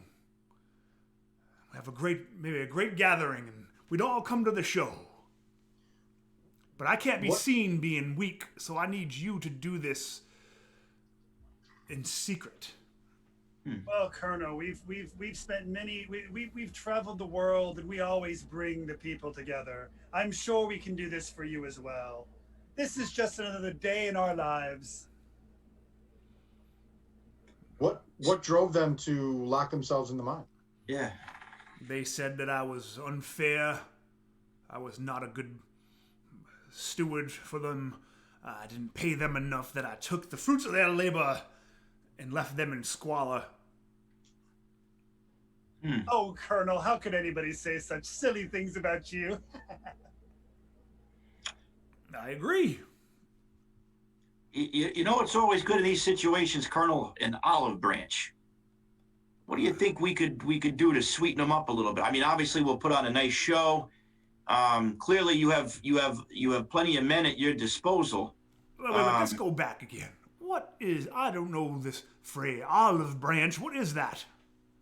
Oh, you know, just a little something that we can meet over. You know, those miners, we walk by them. They've fallen on hard times. You know, with all due respect, I'm sure you took care of them fine, but maybe we could just, you know, you got a pretty nice joint here. You got access to a lot of stuff.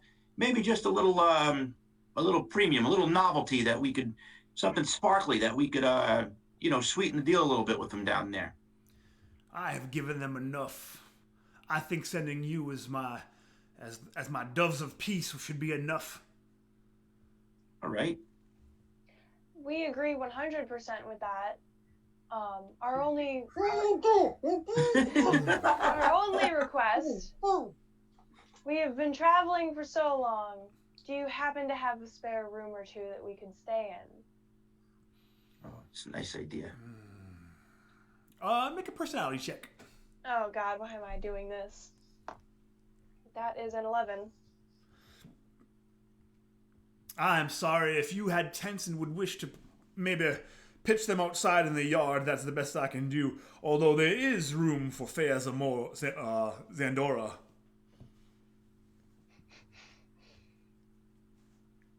Whatever is necessary, Zandora shall provide. Oh boy. Pudding Man. Just the night with Pudding Man. I actually do have a tent in my equipment, so we could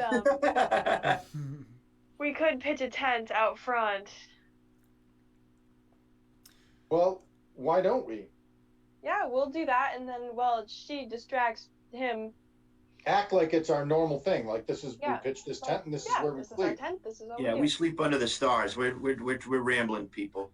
We sleep under the stars. Plus, I get a little stinky at night.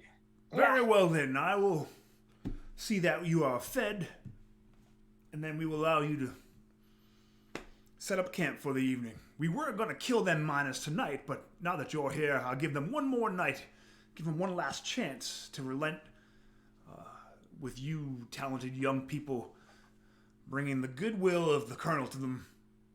Other than that, I will crush them and their families. I will burn their houses. I will smash their children's heads upon stones. Oh, darling, calm yourselves down. There should be nothing like that necessary while we're here. We'll bring peace and love to your town. All will be fine. But I must say, when you start talking like that, I get all a quiver.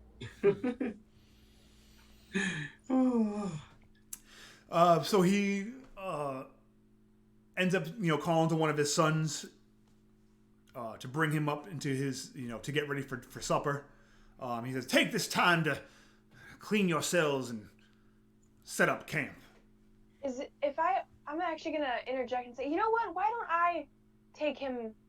I can carry him easily. There's no problem. I'd be happy to do it, to try and... No, I would not impose upon you. You need to wash the sand from your feet and set up your tent. Get some rest before supper. Okay. And then with that, his he and his son, he wheels out into a different room.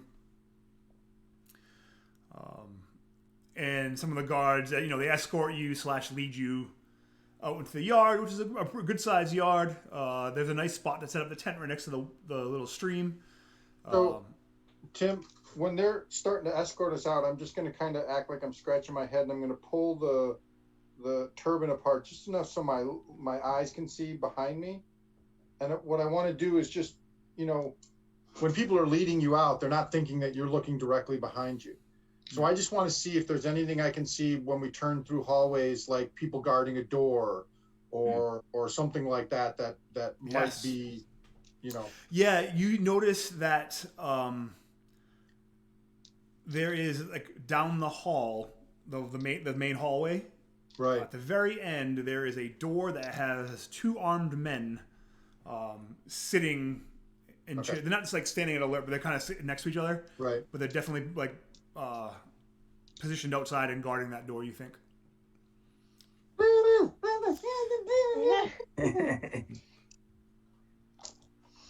Okay. So when we get out to do the tent, I will tell people I think I know where the basement is. I could see it, I can see it. I can see it. I can see it. Yeah, your other face is very, very upset with you.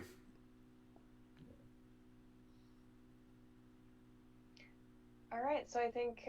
What's the plan from here? Yeah, you guys get set up. You're Set up camp. You get the water is very clear and clean from this stream.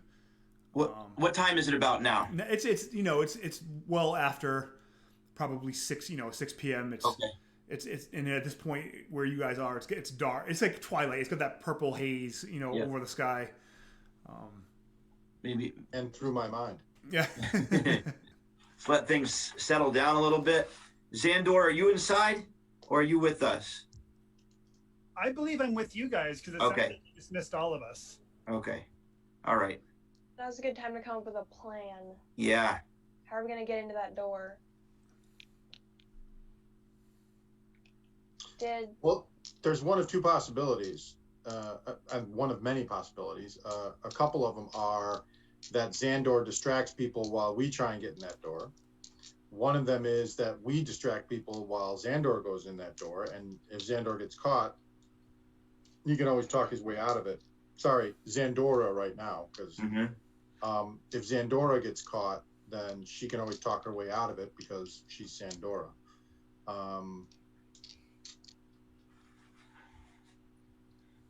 The other possibility is we go out to the barn and take out that little robot army he's got, and try and do something like that. We could burn the house down. There's all kinds of murdery hobo stuff we can do. I mean, honestly, he's in a metal tub. Burning the house down once Sandora's out. Oh, we do need that guy from the basement, though. Yeah, that's the only problem with burning the house down. That's so inconvenient. Wow. There's a quote. That's the only problem. The only problem with, yep. He seems pretty keen on Xandora. You think? We could, Xandora, not to use you objectively, but Xandora might be use her charms and her storytelling to distract him. Is that what you were referring to? Possibly, or you could be in despair outside and we can get the guards to come assist you. Or you could put on a private show inside. So basically, maybe put on a show inside or outside. Wherever I am needed, I shall be.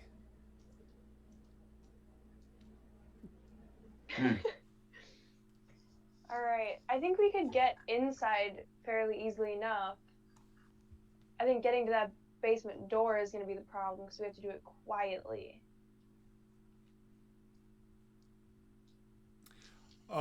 Joey, you still have the best luck, right? Yep. At this point, I want you to make me a luck check.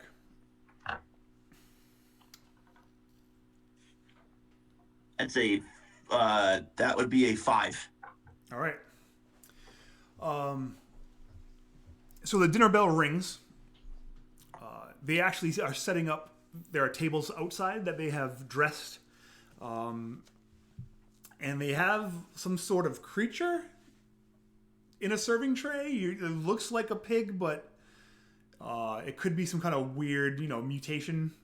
And they start some of the men are sitting and the people in the house, and even the women. There's a very like strong familial resemblance amongst most of the people here. And they call you over for supper.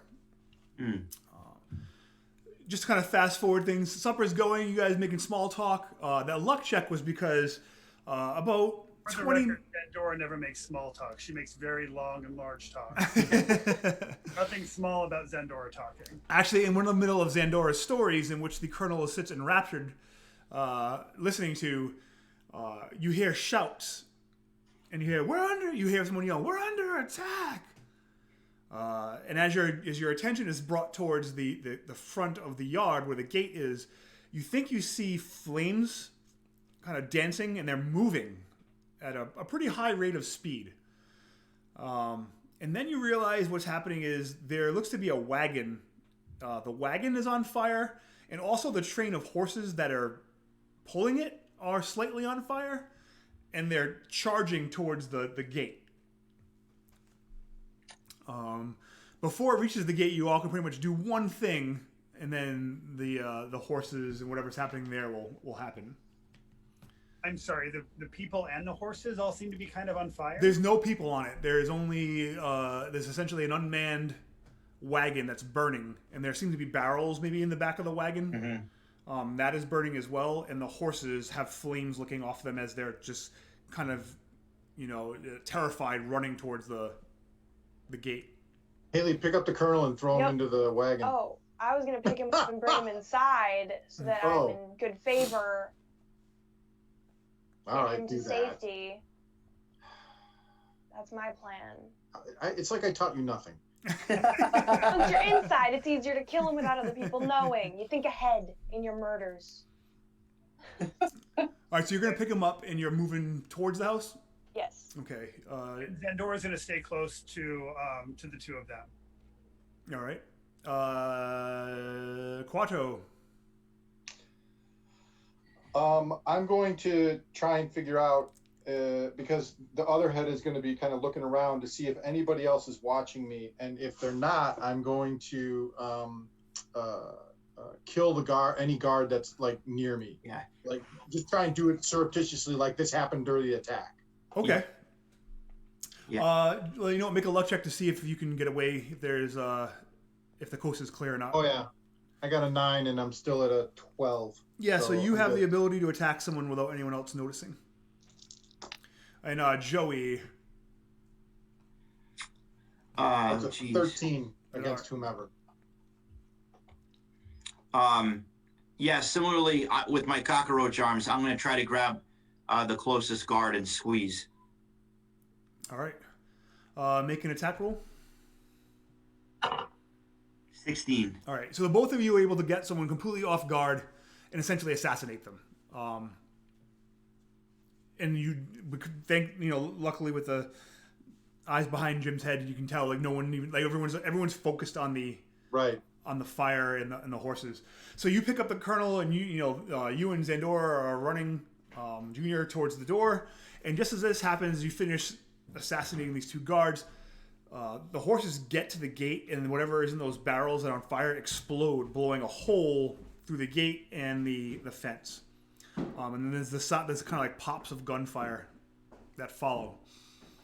Horses are completely safe and fine. Yes, the horses. No horses have been harmed. They made it away fine.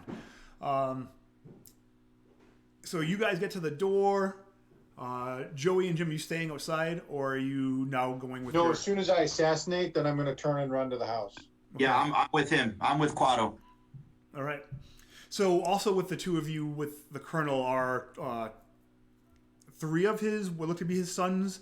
They all look to be really like dim. Like you can there's no light in their eyes. They're just like giant dumb people.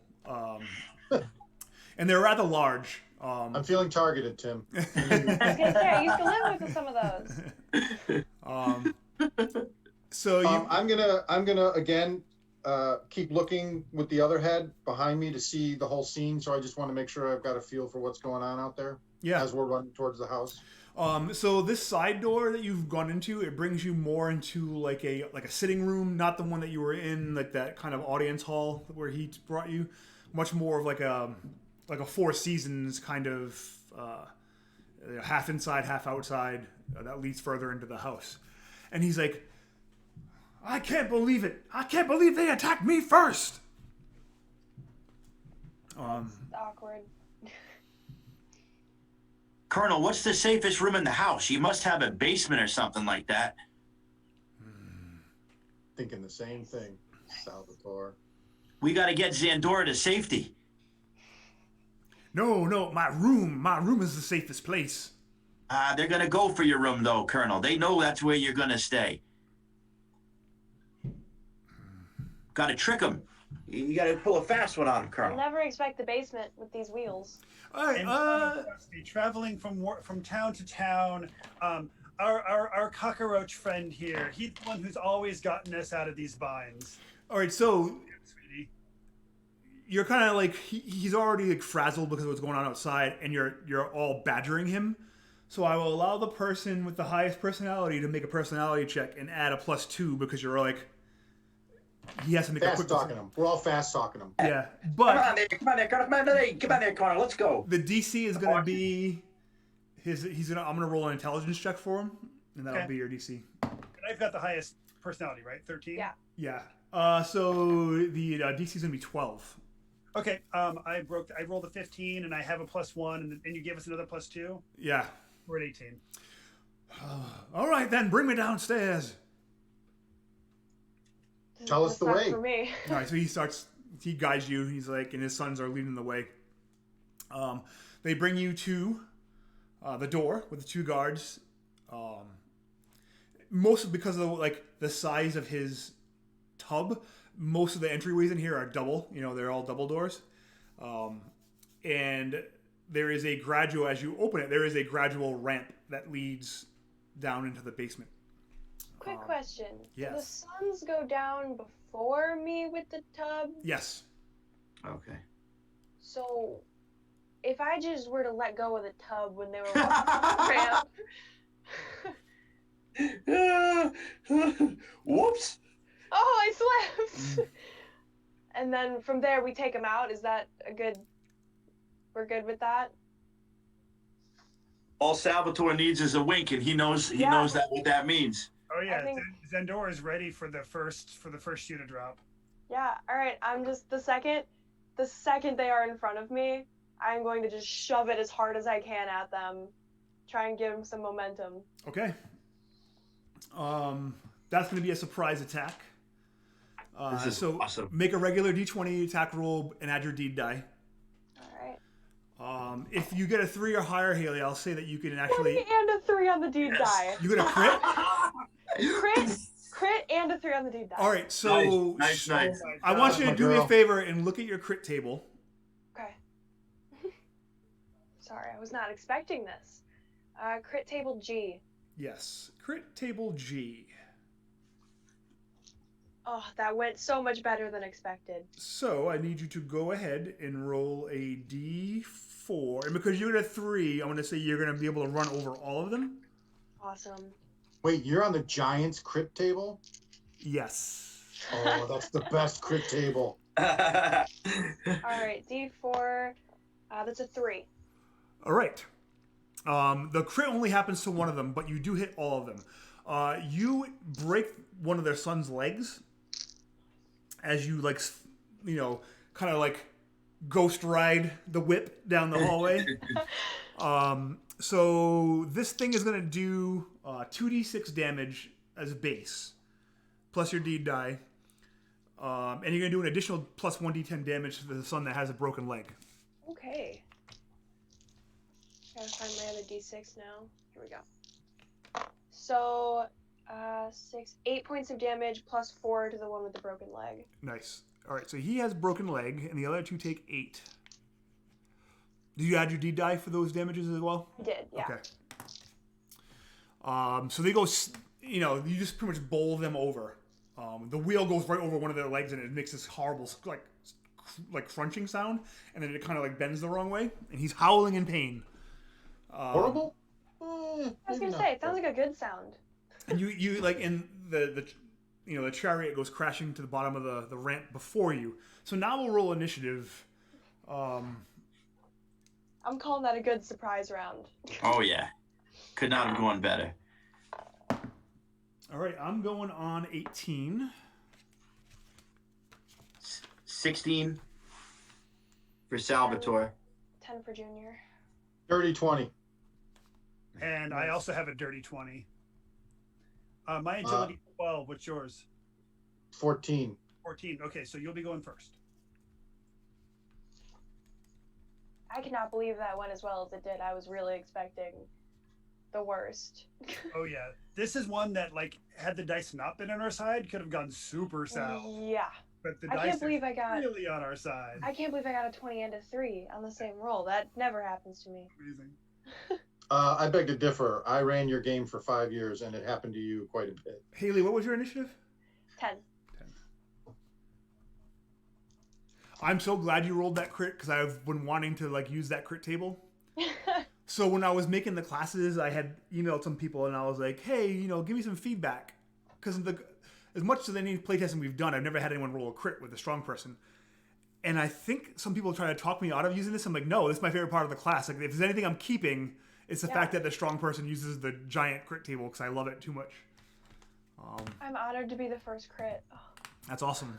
But all right, so what you notice, Quato, especially because you have your eyes in the back of your head, the two guards that were at the top, at this point they're confused, so they're acting, but they're more acting to like see what the hell's going on. So they're gonna like enter the rampway. Okay, so they got there before I could get the door. Gotcha. Yeah, so they're starting to come in, and then the sons that aren't the broken leg sons, he can't get up. But the other two are getting up to. They're gonna come running up the ramp towards you guys. But you're going first. Okay, I am going to, because I can see them. You can close the door if you wanted, but it'd be like at this point, it'd be kind of opposed. Yeah, and I don't have a good strength, so I am going to grab one of my hand axes and turn, and with perfect targeting aim, because I got a head back there, so I knew exactly where they were. I'm going to throw a hand axe at one of the two guards that's coming down the stairs. That is a range +2, 19. Yeah, it's going to hit. And it's only 4 damage, though. Well, the one make a luck check out of this, because out of the two of them, that's actually going to kill one of them. Yeah, All right, I got so 4. you kill that one. Sweet. Hand axe buries in him. Zandora, it is your turn. All right, how many guards are remaining? There's one guard. There's one guard with the gun, and then he has the two idiot sons at the bottom of the ramp. All right, I would like to tumble down to the 2 idiot sons, and with my 2 daggers, slice each of their throats. All right, Nice. make an attack roll. Their natural kind of thickness of their skin will give them a little bit of an armor bonus, but not much. Oh, so I've got 1 crit, and then the other one, and I've got a 3 on my deed die. So 1 crit, and then the other one is a 16, a dirty 16. Nice. All right, roll on your crit table, which I believe for you is table 2, right? Yep, D6 table 2. Reverse of my luck. So 2. You actually cut his ear off, so you'll do an additional D6 damage to him. Okay. So that one took 2. I also add my tumble die to my damage too, right? Actually, technically it's only for ranged. If you threw it, yes, it's for ranged attacks. Oh, okay. So then that'll be 3. And you said add 3? Yes. Okay. So 6. Well, I'm sorry. Add a 1d6, not add 3. Add a 1d6. Yeah. Yeah, same thing. I rolled a 3. So so the one I got the crit on takes 6 points of damage, and then the other one is taking 5 points. Okay. All right. The one that you cut his ear off is howling. The other one just like kind of gets out of the way of a killing blow, but kind of stumbles against the wall. Okay. It is my turn. So, idiot son number 1.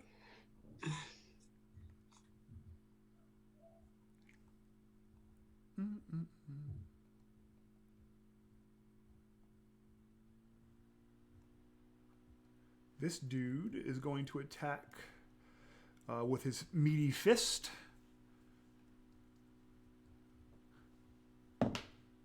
And gets a 14 plus 3, 17.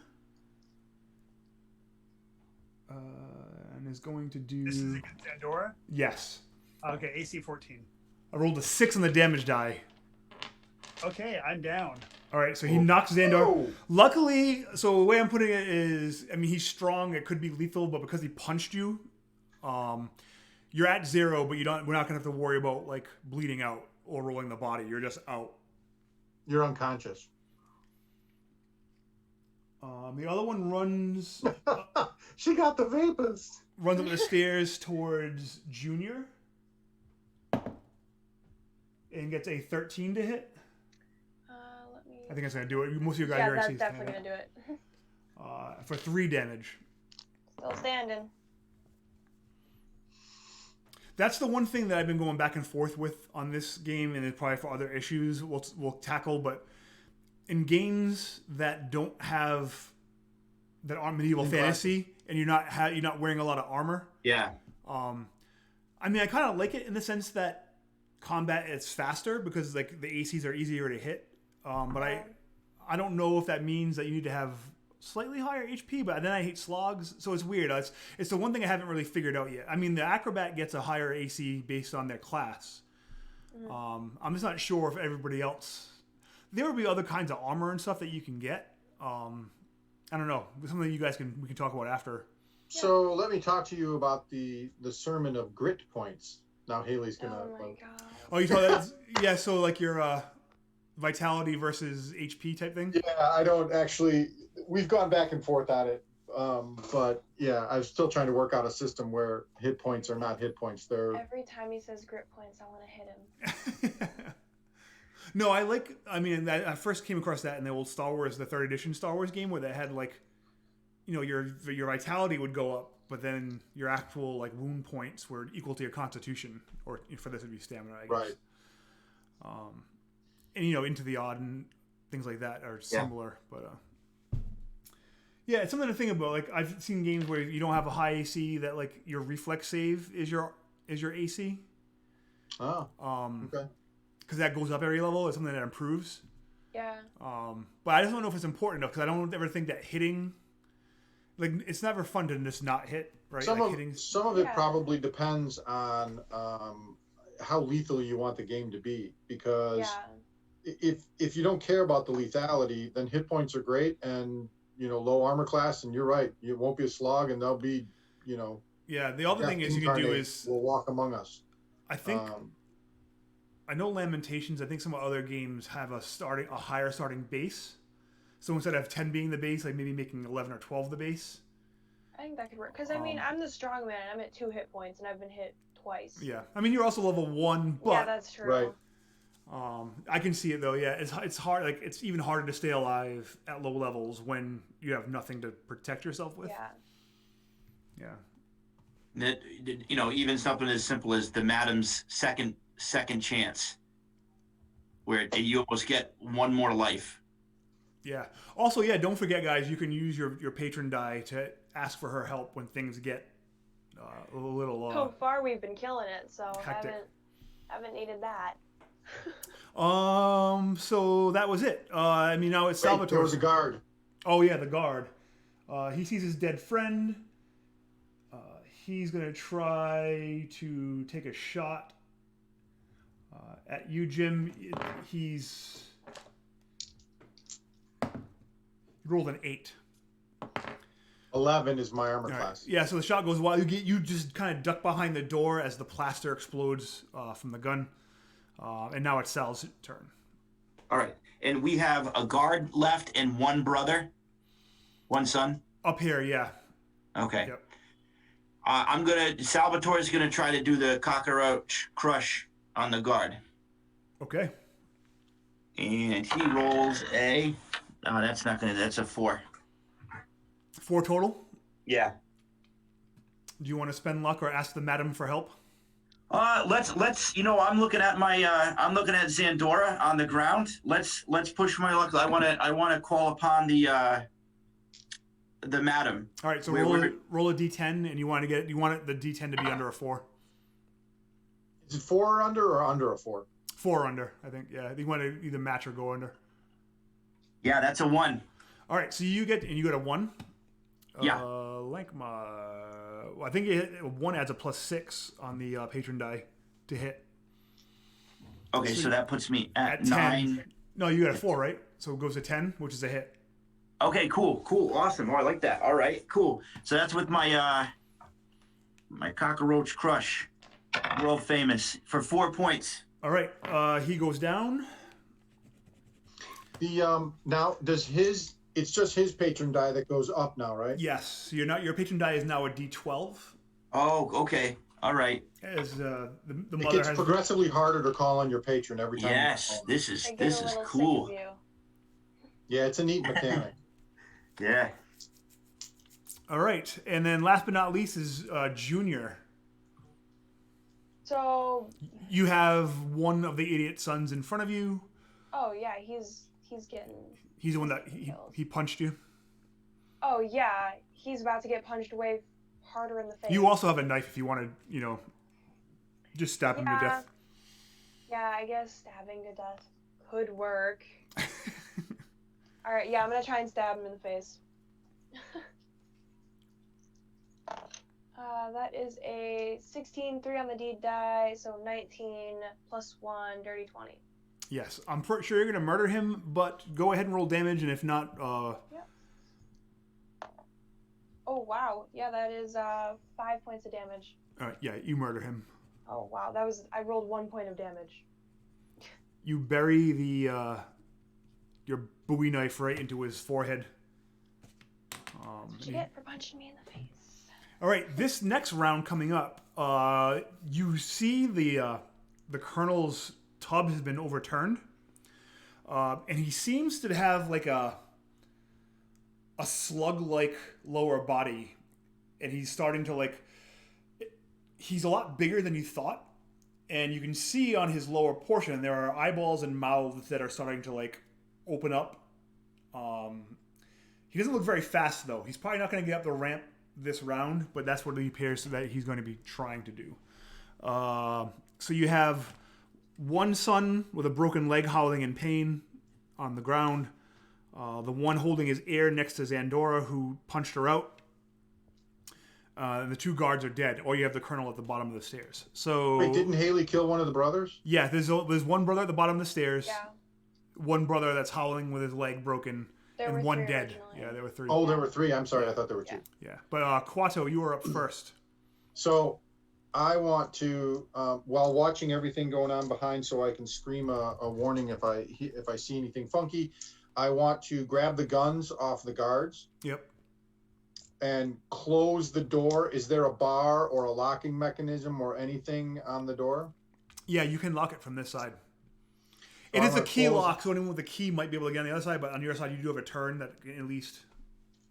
Yeah. So I want to do that. I want to close, lock the door, and grab the guns basically this turn. Okay.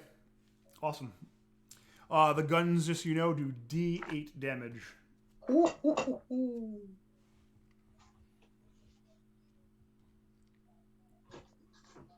Wow, I am the most spoiled man on earth because I just got a spaghetti dinner delivered. Aww. Wow, that's nice. How's that, Haley? Yeah, I'm gonna go walk to the cafe after this game and get some pizza that doesn't have sauce on it. College is On great, purpose? kid. Yeah, no, I don't even Okay. know. It's not Chicago, so I can't. Sorry for the interruption, guys. No worries. Zandora, you are unconscious. Yeah, so we'll leave you there for now. My turn. Finally, some peace and quiet.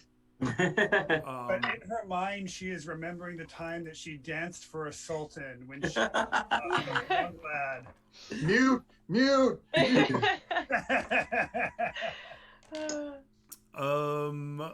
The one that knocked her out is going to run up the stairs and take a swing at.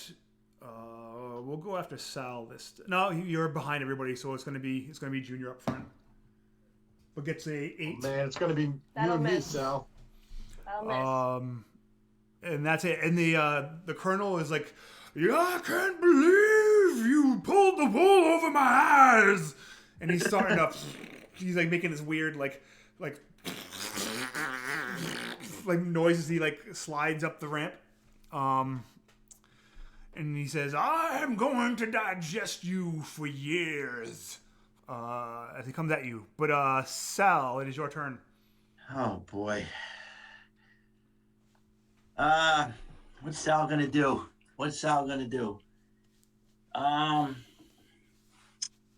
Here's a gun. Take it. Can he operate it with these cockroach hands? With the cockroach arms? I say at a D16 probably. All right, he's gonna give it a shot. He catches the gun, cocks it, and he's gonna go for the big boss. D16 with firearms. What's my modifier? Your agility mod if you have one. Yeah, it's a -1. Okay, that's a D14. Sorry, let me find my D16 here. Now's a good time for an ad about the dice organizer that's probably available on Goodman Games. I got it. It's right here.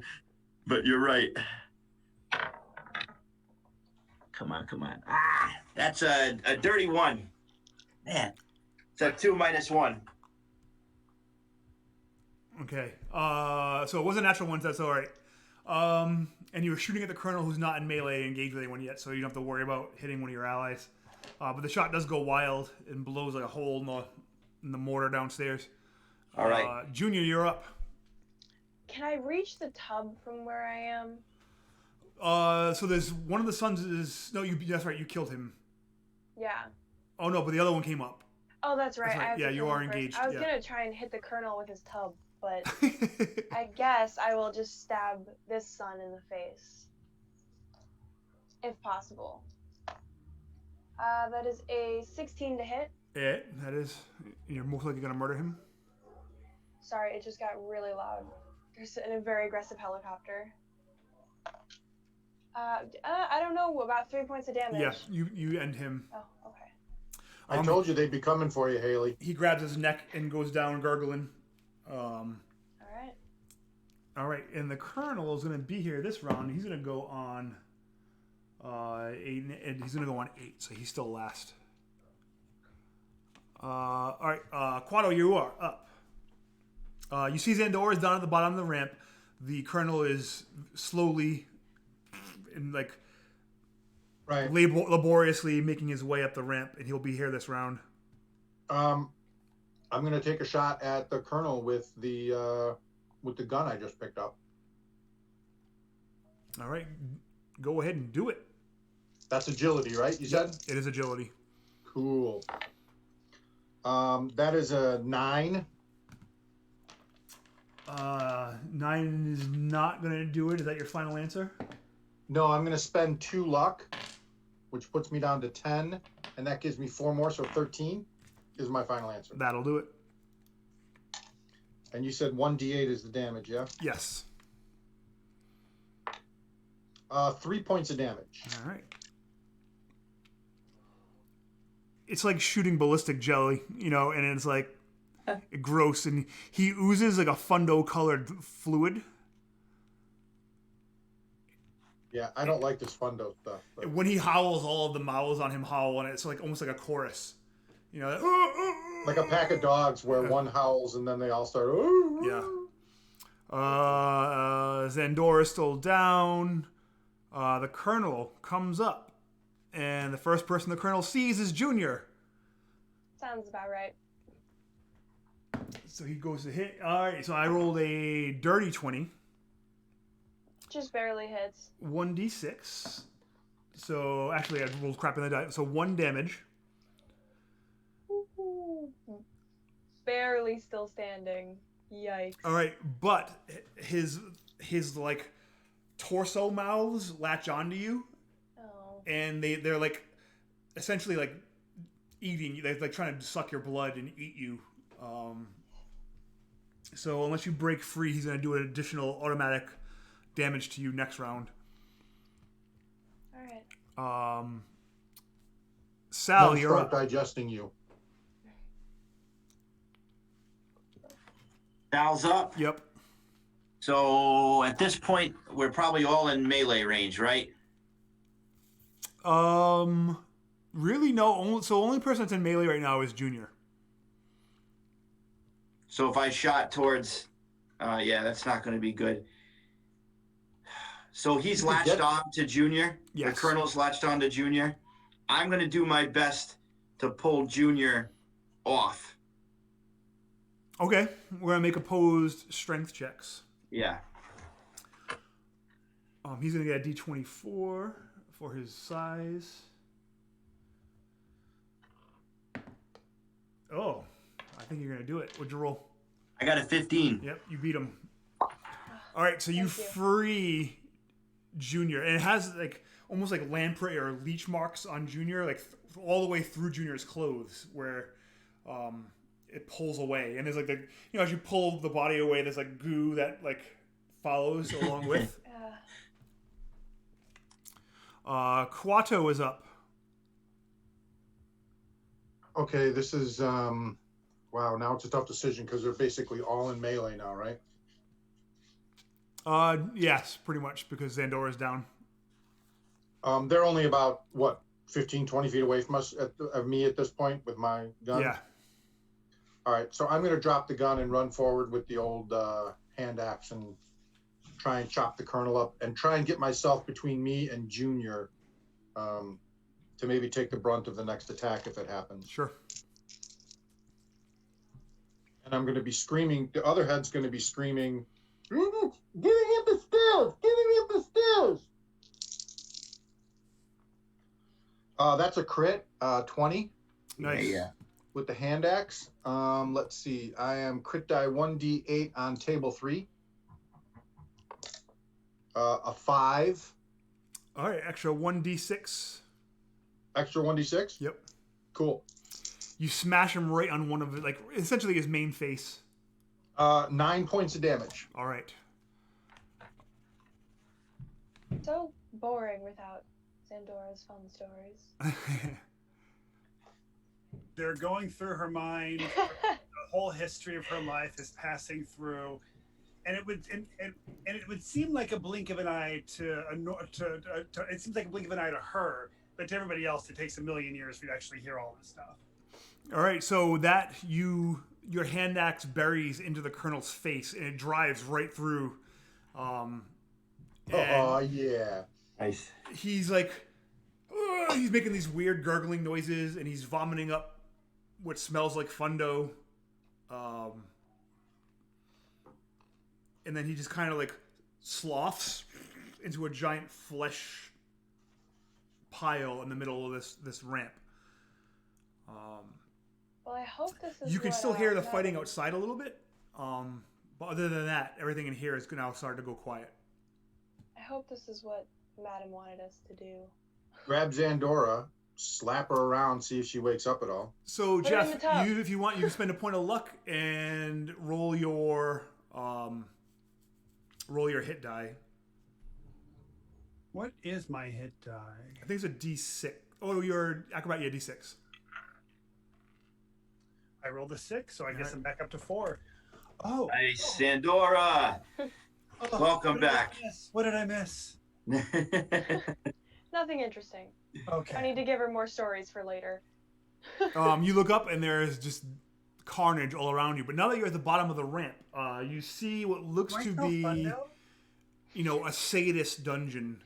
And now that the sound of the fighting has stopped, you hear what sounds to be like weak guitar strumming. And over in a dark corner now, you start to see what looks like a man who's been, attempted to have been broken, and possibly it has been broken. He's sitting on a stool. He has a guitar, but you notice that the guitar is essentially made entirely out of what looks to be heavy iron or steel, and the strings on them have almost no give. And it's almost like he was being forced. Every time he stops, you see like a little like jolt. He has like a seizure or a shock, and then he starts to try and play again. And his hands, his fingertips, the meat on them have been run all the way down to the bone. And he's just like, he looks like he's in agony, and he doesn't even notice any of you. He seems so out of it from being down here. But he fits the description of this man. Like I said, he has like an olive complexion with like a dirty blonde mop of hair on top. His clothes are ragged and bloody. Like I said, he doesn't even notice. Like he's kind of in a state of shock that your appearance down here doesn't even register with him. All right, well, let's get him out of here then. All right, so when you get to him, you notice that he has like this weird collar that's attached by like a cable to the wall. It goes like almost like into an outlet, and that seems to be you can see like there's like a little microphone on it, and every time he stops playing, and hurting it, like almost like doing damage to himself, hurting his fingers, he stops playing. He gets a shock, and he has to. Oh man, that's bad. All right, so can we unplug it, or am I gonna have to like snap it? You can try either. I feel like unplugging should be the easier route. You would have to like unplug. Like unplugging it would be like, yeah, it'd be ripping it out of the wall. So same difference. All right, well then I guess I'm gonna go over and try and rip this out of the wall then. Yeah. You're not gonna have to. So since this is an object, what the might die does for the strong person is it just does direct damage. Like even if it were supposedly something unbreakable, your might die goes past the defenses of inanimate objects and just does damage to it directly. So all you have to do is roll your might die to see how much damage you would do to this thing, and add your. That's 3 points of damage plus strength would be 4. All right, and that's way more than enough to just, undo this thing. So you tear it from the wall. The little light on it goes off, and under that he kind of like looks up, and his eyes finally get focused, and he realizes that you're there. What happened? What day is it? I'm not sure about that one. Yeah, Dora, want to tell the story? Yes, so what happened was... I'm hoping it'll lull him back to sleep so we can get out of here. We saw the sandstorm coming in, and we were looking at the horizon, and the sky had started to change color just a little bit. And we noticed that. And it goes on. So, to kind of fast forward and montage it, we're almost, getting close to the end time. So normally for each town, you also do have your grand, you're here to perform, right? So, kind of montage it. You have undone the colonel and you and the miners have sent his family scattered, right? So they are much more higher spirits. The mine itself has still been unexplored by you, and you don't know what it is down there. That could possibly, be this thing that maybe the madam wants, and that could set the miners free. But for the sake of having a performance, because what would one of us be without an actual performance? And I wanted to test out the newer performance rules that I've kind of worked out. We'll say it's the following evening, and all the miners have come from the mine, gathered their families, taken over some of the buildings in the main part of town, and they all come to see the circus. So what that means is, because this is much more of an event-based role than a one-on-one skill-based role, each one of you is going to roll a d20 and add your level. Because you have freed the miners, the crowd is much more. It starts off with a better morale rating to begin, so it's not as difficult to kind of win them over. So you're going to roll a d20 plus your level. And for every one of you that succeeds, it's going to add a die to the final performance check, which is like a group check. I got a 19. Nice. So that's going to be a plus 1d. I rolled a nat 20. What is that? Nice. That's going to be plus 2d for you. So Yeah. We'll be rolling a percentile soon. Joey? Salvatore didn't do too hot. He was particularly, he got a 6. All right. So you're just kind of, 5. you're still a little gross. Yeah. You know, you're a little gross and shocking. So they're like, whatever. And Junior's too big and bulky, so you kind of bring back memories of the Colonel. They're Too very exhausted from carrying this. they're very skeptical of you. Colonel triggers. But you know, Zandora's snake charming and dancing and acrobatics are especially welcomed and appreciated. And our two-faced man did quite a show as well. Yes. Performance this evening. Yeah, so maybe the two-faced man is like, maybe you're like a comedy show and like you get heckled by one face heckles the other. Dude, who's on first? Yeah. So By they like myself. that. So the performance die starts off at a D10. You guys got a plus 3D, so we're up to D16 for your roll. They are already receptive because you helped. So it gives them, they have a lower die, but essentially it's an opposed roll. So one of you guys roll a D16 versus mine, and we're going to see. Zandora. That's all you. Yeah. You got it. All right. You've Time earned it. for the performance of a lifetime, I say as I jinx all of Plus, that means I don't have to try and find my D16. I've got mine right here. And like any other roll, you can, and anyone can spend, because this is a group check, anyone can spend luck on this. Okay. I love it. I rolled a 14. All right. Yeah, Okay. you guys very easily, you are now VIPs in this town for many, many different reasons. So in the grand scheme of things, that would have lots of benefits as far as like one. Oh, it could be our home base to come back to if we need it. Yeah, and because Getting you're also those successful, robots. the madam gains power from not only from the things that you bring back as far as artifacts, but just from the performances and the crowd's reaction. So each one of your patron die goes down by 1 Nice. because she gains power from this. But really, this is just another day in our life. Like, special about this adventure. If I were to tell you about the last town we were in, we got there. Then it fades to credits. That's perfect. It fades off with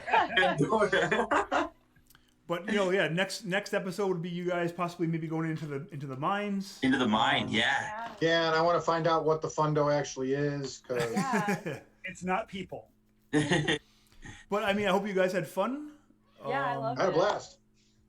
I hope you guys watching enjoyed it, and we're in the path that you think that we should be. Like I said, I had a lot of fun. I didn't have a lot of fun at first. Joey knows. Like I would go back and forth. I think these classes had like 4 iterations of what they were. It was Joey had a really amazing idea, and when he did it at first, it was just like, so the warrior was the strong man, the thief was the acrobat. It was a reskin. It was a complete reskin. That's all it was. But Kids put a lot of work into this. so what I wanted to do was I wanted to have like game specific classes. But you can also play the DCC character classes with this. Like if someone just wants to be a warrior, because the strongman's pretty awesome, but they don't have as many hit points and they don't crit as often as a warrior, and your D die is only for melee attacks, where like warriors are just more versatile, which is how I wanted them to be. We haven't really touched upon, so there's like the dwarves and elves were kind of like reskinned into being like exotic type, strangers from a strange land, or maybe they're veteran, like the dwarves are veterans, they're soldiers from whatever society maybe they live in. So you can still play those classes, but they're just reskinned as other things. And maybe in further issues we'll actually create even more, or modify them some more. But I hope you guys enjoyed yourselves. If you have any ideas or think the classes lacked in any way, please let me know. I always love to have feedback. I would just, are you looking for feedback right now? Or Sure. not? Yeah. No, we can do it on the air. I love these classes. I feel like one of the things that I sometimes tend to see when people want to kind of create their own little DCC adjacent thing is there's a tendency to get way too crunchy with the additional classes. And like, my God, you did such a beautiful job of really kind of making these classes feel like real DCC RPG classes. Like, they're tight, they're flavorful, they're not too crunchy. We have just enough to like really sink our teeth into, but not enough that we're constantly having to like refer to the character to remember like what this thing is that we need to do. I love it. Awesome. I'm hungry. That description was very food heavy. Yeah, so I think as far as my design philosophy for it went was I didn't want there to be too much unified mechanics.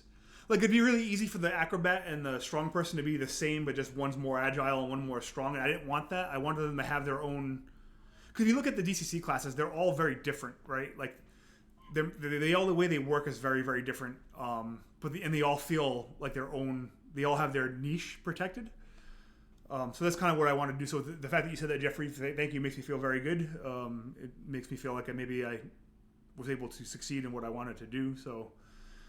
And the same thing that, like, while all the classes in DCC are very different, they're not hard to grok. You know, there's not a lot of like, you know, aside from looking at tables for crits, there's not a lot of you don't really have to refer to a lot of stuff. So awesome, thank you very much. Thank you. It was a blast. Thank you very much. Well done, Mr. Deschene, as always. Awesome job. Thanks, guys. Yeah, I hope to see everyone in some capacity at Cyclops next week. I'm gonna try and make one of the socials, but I think I might be running. I'm running like I'm running 4 iterations of the tournament. Yeah, you and me both, kid. Yeah, Same. so I might miss some of the hangouts, but As a matter of fact, Haley, we have to drop one of our games because yeah, they overlap. I saw. lap with the round 2. Rough. But also other announcements just before we cut off is the X-Crawl Classics preview rules are live on the Goodman website. So go ahead and check those out. Brendan did a lot of work on those. They're awesome. He's been And next week is the Bride of Cyclops. Yeah. So we'll see you all then in some capacity. But yeah, thank you everyone. Thanks watchers. Thank you guys. And we'll see you soon. Bye, guys.